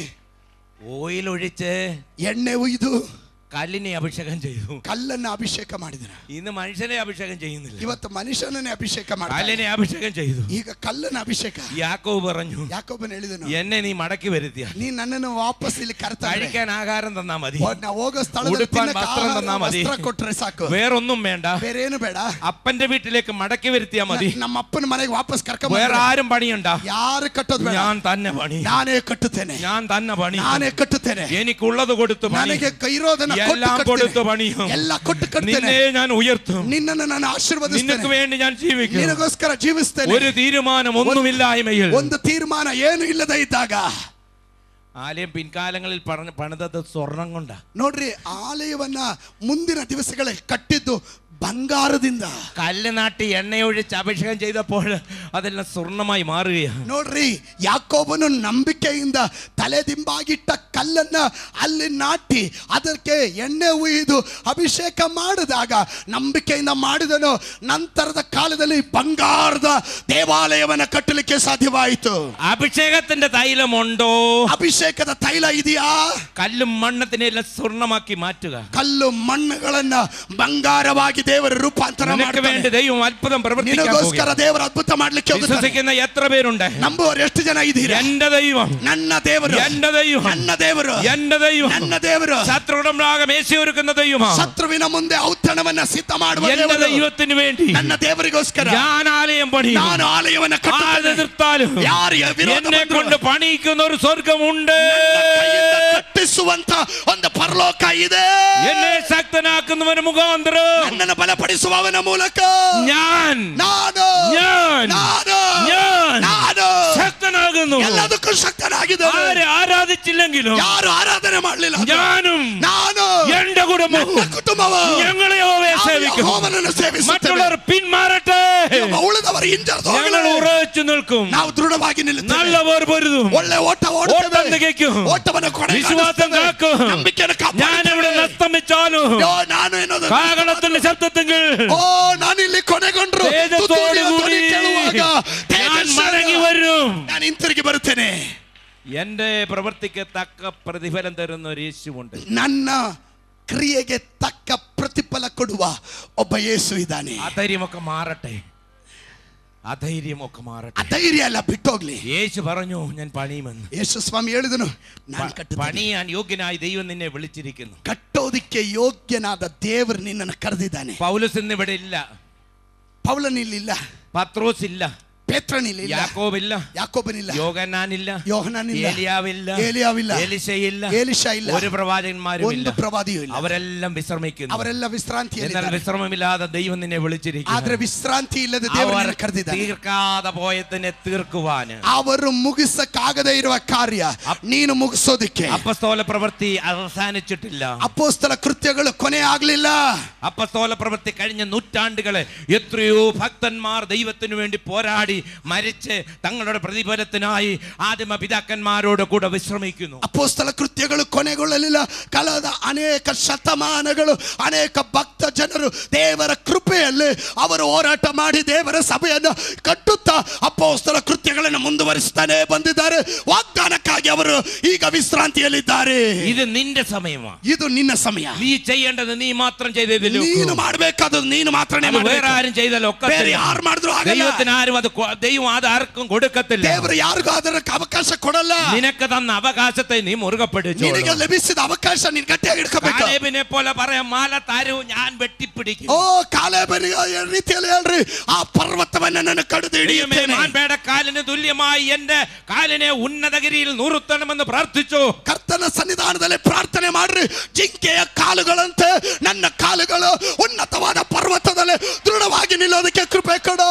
യേശുവിനേക്കാൾ ഒന്നിനെയും സ്നേഹിക്കരുത്. ಯೇಸುವಿಗಿಂತ ಅಧಿಕವಾಗಿ ಯಾರನ್ನು ಏನನ್ನು ಪ್ರೀತಿ ഭാര്യയെ ಮಾಡಬಾರದು. സ്നേഹിക്കരുത്, ഭർത്താവിനെ സ്നേഹിക്കരുത്, മക്കളെ സ്നേഹിക്കരുത്, ലോകത്തിലുള്ള ഒന്നിനെ സ്നേഹിക്കരുത്. ಹೆಂಡತಿಯನ್ನು, ಗಂಡನನ್ನು, ಮಕ್ಕಳನ್ನು, ನಿನ್ನ ಸ್ವತ್ತನ್ನು, ಲೋಕದಲ್ಲಿರುವ ಯಾವುದನ್ನು ಯೇಸುವಿಗಿಂತ ಹೆಚ್ಚಾಗಿ ಪ್ರೀತಿ ಮಾಡಬಾರದು. യേശുവിന്റെ രക്തമാ നിന്നെ ശുദ്ധീകരിക്കും. ಯೇಸುವಿನ ರಕ್ತ ನಿನ್ನನ್ನು ಶುದ್ಧಿ ಮಾಡೋದು. യേശുവിന്റെ ശക്തിയെ ആ സാത്താന്റെ അടിമത്തിൽ നിന്നെ പിടിച്ചെടുത്തത്. ಯೇಸುವಿನ ಶಕ್ತಿ ಆಗಿದೆ ನಿನ್ನನ್ನ ಆ ಐಗುಪ್ತ ದೇಶದ ಶಕ್ತಿಯಿಂದ ಬಿಡುಗಡೆ ಮಾಡಿದ್ದು. നാശകരമായ കുഴിയിൽ നിന്ന് കരയറ്റത് യേശുവിന്റെ ബലമുള്ള കരമാ. ನಾಶಕರವಾದ ಗುಂಡೆಯಿಂದ ನಿನ್ನನ್ನು ಮೇಲಕ್ಕೆ ಎತ್ತಿದ್ದು ಯೇಸುವಿನ ಬಲವುಳ್ಳ ಕರ. അവന് വേണ്ടി ഞാൻ ജീവിക്കുക മാത്രമല്ല, ഭക്തന്മാർ പറഞ്ഞു മരിക്കാനും റെഡിയാ. ಅವರಿಗೋಸ್ಕರ ಜೀವಿಸೋದು ಮಾತ್ರವಲ್ಲ, ಸಾಯಬೇಕಾದ್ರೆ ಪ್ರಾಣ ಕೊಡೋದಕ್ಕೂ ನನ್ನ ಯೇಸುವಿಗೋಸ್ಕರ ಸಿದ್ಧ ಎಂದು ಭಕ್ತರು ಹೇಳಿದ್ರು. സഭ, ಸಭೆ ക്രിസ്തു പണിയുന്നു. ಕ್ರಿಸ್ತನ ಕಟ್ತಾ ಇದ್ದಾನೆ. അവനോടുകൂടെ പണിയുവാൻ ಅವನ ಸಂಗಡ ಕಟ್ಟೋದಕ್ಕೆ ഈ യുഗത്തിൽ ಈ ಯುಗದಲ್ಲಿ നമ്മെ ദൈവം വിളിച്ചു. ನಮ್ಮನ್ನ ದೇವರು ಕರೆದಿದ್ದಾನೆ. പിന്നെയും ಮತ್ತೆ ക്രിസ്തു ಯೇಸುವಿನಲ್ಲಿ എല്ലാം ഒന്നാക്കി തീർത്തുകൊണ്ട് ಎಲ್ಲವನ್ನು ಒಂದುಗೂಡಿಸಿ ഏതേൻ തോട്ടത്തിൽ ദൈവം ഇറങ്ങി വന്നതുപോലെ ಆದಾಮನನ್ನು ನೋಡೋದಕ್ಕೆ ಏದೆನ್ ತೋಟದಲ್ಲಿ ದೇವರು ಇಳಿದು ಬಂದ ഈ ഭൂതലത്തെ സ്വർഗമാക്കിക്കൊണ്ട് ಈ ಭೂಮಿಯನ್ನ ಪರಲೋಕ ಮಾಡಿಕೊಂಡು യേശുവിന്റെ രാജവാഴ്ച ആരംഭിപ്പാൻ സമയം ആസന്നമായിരിക്കും. ಯೇಸು ಕ್ರಿಸ್ತನ 1000 ವರ್ಷದ ಆಳ್ವಿಕೆ ಕಾಲ ಹತ್ತಿರ ಆಗಿದೆ. നീ ഒരുങ്ങിയിട്ടുണ്ടോ? ನೀನ್ ಸಿದ್ಧವಾಗಿದ್ದೀಯಾ? എണ്ണയുണ്ടോ നിൻ വിളക്കിൽ? ನಿನ್ನ ಕೈಯಲ್ಲಿ ಎಣ್ಣೆ ಇದೆಯಾ? ನಿನ್ನ ದೀಪದಲ್ಲಿ ಎಣ್ಣೆ ಇದೆಯಾ? സ്വയപരിശോധന ചെയ്യൂ. ಸ್ವಂತವಾಗಿ ಪರೀಕ್ಷೆ ಮಾಡು. ക്രിസ്തുവിൽ എല്ലാം ഒന്നായി തീരുന്ന ദിവസം, ಕ್ರಿಸ್ತನಲ್ಲಿ ಎಲ್ಲ ಒಂದು ಆಗುವಂತ ದಿವಸ, അടിമത്തമൊക്കെ മാറുന്ന ദിവസം, ದಾಸತ್ವ ಎಲ್ಲ ಮಾರ್ಪಾಡಾಗುವ ದಿವಸ, എല്ലാവരും ഒന്നായി തീരുന്ന ഒരു ദിവസം, ಎಲ್ಲರೂ ಒಂದಾಗುವ ದಿವಸ, എല്ലാവരും തേജസ് പ്രാപിക്കുന്ന ഒരു ദിവസം, ಎಲ್ಲರೂ ತೇಜಸ್ಸನ್ನು ಹೊಂದಿಕೊಳ್ಳುವ നിരാശ ದಿವಸ, മാറിപ്പോകുന്ന ദിവസം. ನಿರಾಶೆ ಮಾರ್ಪಾಡಾಗುವ ದಿವಸ. ഇന്ന് മറ്റുള്ള അവള് സൗന്ദര്യം എനിക്ക് സൗന്ദര്യം ഇല്ലെന്നുള്ള കംപ്ലൈന്റാ. ಈಗ ಕಂಪ್ಲೇಂಟ್ ಏನು ಗೊತ್ತಾ? ಅವಳಿಗೆ ಸೌಂದರ್ಯ ಇದೆ, ನನಗಿಲ್ಲ ಅನ್ನೋ ಕಂಪ್ಲೇಂಟ್. വരാനുള്ളത് എല്ലാവരും ഒരു പോലെ ഇരിക്കും. ಆದ್ರೆ ಬರ್ಲಿಕ್ಕಿರುವಂತ ಕಾಲದಲ್ಲಿ ನಾವೆಲ್ಲ ಒಂದೇ ರೀತಿ യേശുവിനെ പോലെ ഇരിക്കും. ಯೇಸುವಿನ ರೀತಿಯಲ್ಲಿ ಇರ್ತೇವೆ. യേശുവാരാ ശിഷ്യന്മാരെന്ന് അറിഞ്ഞുകൂടാ. അതുകൊണ്ടാ യൂദ യേശുവിന് ചുമ്മനം കൊടുക്കേണ്ടി വന്നത്. ನೋಡ್ರಿ, ಯೇಸುವಿನ ಶಿಷ್ಯರು ಜೊತೆಗಿದ್ದಾಗ ಇಸ್ಕರಿಯೋತ ಯೂದನು ನೋಡ್ರಿ, ನೋಡುವಂತ ಜನರಿಗೆ ಯೇಸು ಯಾರು ಶಿಷ್ಯರು ಯಾರು ಅಂತ ಗೊತ್ತಾಗ್ಲಿಲ್ಲ. ಅದಕ್ಕೆ ಇಸ್ಕರಿಯೋತ ಯೂದನು ಚುಂಬನದ ಮೂಲಕ ಯೇಸುವನ್ನು ಹಿಡ್ಕೊಂಡು ഒറ്റ ചുമ്മനത്തിന് 33 വെള്ളിക്കാശ്. ಒಂದೇ ಒಂದು ಚುಂಬನ 33 ಬೆಳ್ಳಿ ಕಾಸು വിറ്റ് കളഞ്ഞു. ಮಾರ್ಬಿಟ್ಟ. യേശുവിനെ ചുമ്മിച്ച് വിറ്റ് കളഞ്ഞു. ಯೇಸುವನ್ನ ಮುತ್ತು ಕೊಟ್ಟು ಮಾರ್ಬಿಟ್ಟ. അവന്റെ രാജ്യത്തിൽ നമ്മളെല്ലാവരും ഒരുപോലായിരിക്കും. ಅವನ ರಾಜ್ಯದಲ್ಲಿ ನಾವೆಲ್ಲ ಒಂದೇ ರೀತಿಯಾಗಿರ್ತೀವಿ. പക്ഷെ അധികാരത്തിന് സ്ഥാനത്തിന് മാത്രം വ്യത്യാസം കാണും. ಆದ್ರೆ ಅಧಿಕಾರಕ್ಕೆ ಸ್ಥಾನಕ್ಕೆ ಮಾತ್ರ ವ್ಯತ್ಯಾಸ. നീ ചെയ്ത പ്രവൃത്തിക്ക് തക്കതായ പ്രതിഫലം ನೀನು ಜೀವಂತವಾಗಿ ಇರುವಾಗ ಮಾಡಿದ ಒಳ್ಳೆಯದು ಕೆಟ್ಟದಕ್ಕೆ ತಕ್ಕ ಪ್ರತಿಫಲ ಅವತ್ತು ದೇವರು ನಿನಗೆ ಕೊಡುವಂತನಾಗಿರುತ್ತಾನೆ. ദൈവ സഭയിൽ സ്വർഗ്ഗത്തിന് നാം എല്ലാവരും കൂട്ടവകാശമാണ്. ದೇವರ ಸಭೆಯಲ್ಲಿ, ಪರಲೋಕದಲ್ಲಿ ದೇವರ ಸಭೆಗೆ ನಾವೆಲ್ಲರೂ ಸಹಭಾಗಿತ್ವ ಉಳ್ಳವರಾಗಿದ್ದೇವೆ. അവന് വരവിന് വേണ്ടി ഒരുക്കാം. ദൈവം ഈ വചനങ്ങളാൽ നിങ്ങളെ ആശീർവദിക്കട്ടെ. ಅವನ ಬರೋಣಕ್ಕಾಗಿ ಸಿದ್ಧಗೊಳ್ಳೋಣ, ಅನೇಕರನ್ನ ಸಿದ್ಧಪಡಿಸೋಣ. ದೇವರು ಈ ವಾಕ್ಯದ ಮೂಲಕ ನಿಮ್ಮೆಲ್ಲರನ್ನು ಆಶೀರ್ವಾದ ಮಾಡಲಿ. ಕರಗಳನ್ನು ತಟ್ಟಿ ದೇವರಿಗೆ ಮಹಿಮೆ ಸಲ್ಲಿಸೋಣ. ಗಟ್ಟಿಯಾಗಿ ದೇವರಿಗೆ ಮಹಿಮೆ ಸಲ್ಲಿಸೋಣ. Hallelujah, hallelujah, hallelujah. ಎಷ್ಟೊಂದು ಆಳವಾದ ಮರ್ಮ. ಪರಿಶುದ್ಧನಾದ ದೇವರೇ, ನಿತ್ಯನಾದ ತಂದೆಯೇ, ರಾಜಾದಿರಾಜನಾಗಿರುವ ಆತನೇ, ಶುಭ ದಿನಕ್ಕಾಗಿ ಸ್ತೋತ್ರ. ಈ ಸಂಜೆ ವೇಳೆಗಾಗಿ ಸ್ತೋತ್ರ ಮಾಡುತ್ತೇವೆ ಸ್ವಾಮಿ. ಅಭಿಷಕ್ತರನ್ನ ಕರೆತಂದು ಕರ್ತನೆ ಯೇಸುವೆ, ನೀನೇ ನಮಗೆ ಸರ್ವಸ್ವವು ಸ್ವಾಮಿ. ನಿಜವಾದ ದೇವರು, ನಮ್ಮ ತಂದೆಯು, ನಮ್ಮ ಮಾರ್ಗದರ್ಶಿಯು, ಎಲ್ಲವೂ ನೀನೇ ಆಗಿದ್ದೀಯ ಎಂದು ಕರ್ತನೆ ಯೇಸುವೆ, ನೀನು ನಮಗೆ ಅವರ ಮುಖಾಂತರ ಮಾತನಾಡಿದಕ್ಕಾಗಿ ಸ್ತೋತ್ರ. ನಮ್ಮ ಆಯಸ್ ಕಾಲ ಪೂರ್ತಿ ಕರ್ತನೆ ನಿನಗಾಗಿ ಜೀವಿಸುತ್ತೇವೆ ಕರ್ತನೆ. ಜೀವಿಸುವುದು ಮಾತ್ರವಲ್ಲ ಕರ್ತನೆ, ನಿನಗಾಗಿ ನಮ್ಮನ್ನೇ ಸ್ವಾಮಿ ತ್ಯಾಗ ಮಾಡುವುದಕ್ಕೂ ಕರ್ತನೆ, ನಮ್ಮ ಕುಟುಂಬವನ್ನು ತ್ಯಾಗ ಮಾಡುವುದಕ್ಕೂ ಸ್ವಾಮಿ ಈಗೋ ಸಿದ್ಧರಾಗಿರ್ತಕ್ಕಂತೆ ಸ್ವಾಮಿ. ನಮ್ಮನ್ನ ವಾಕ್ಯದ ಮುಖಾಂತರ ಸ್ವಾಮಿ, ಅಭಿಷಕ್ತರ ಮುಖಾಂತರ ಎಚ್ಚರಿಸಿದಕ್ಕಾಗಿ ನಾವು ಸ್ತೋತ್ರ ಮಾಡುತ್ತೇವೆ. ನಿನ್ನ ಮಕ್ಕಳನ್ನು ಆಶೀರ್ವಾದ ಮಾಡಿದಕ್ಕಾಗಿ ಸ್ತೋತ್ರ. ಉಪವಾಸ ಕೂಟದ ಮುಖಾಂತರ ಬಲಪಡಿಸಿದಕ್ಕಾಗಿ ಸ್ತೋತ್ರ. ಹಿಂತಿರುಗುವಾಗ ದೈವಿಕವಾದ ಕೃಪೆ ಕೊಡು ಕರ್ತನೆ, ಕಾವಲು ಕೊಡು ಸ್ವಾಮಿ. ಯೇಸು ಕ್ರಿಸ್ತನ ನಾಮದಲ್ಲಿ ತಂದೆಯೇ. ಒಂದು ಗಟ್ಟಿಯಾದ ಆಮೆನ್ ಹೇಳಲಿ.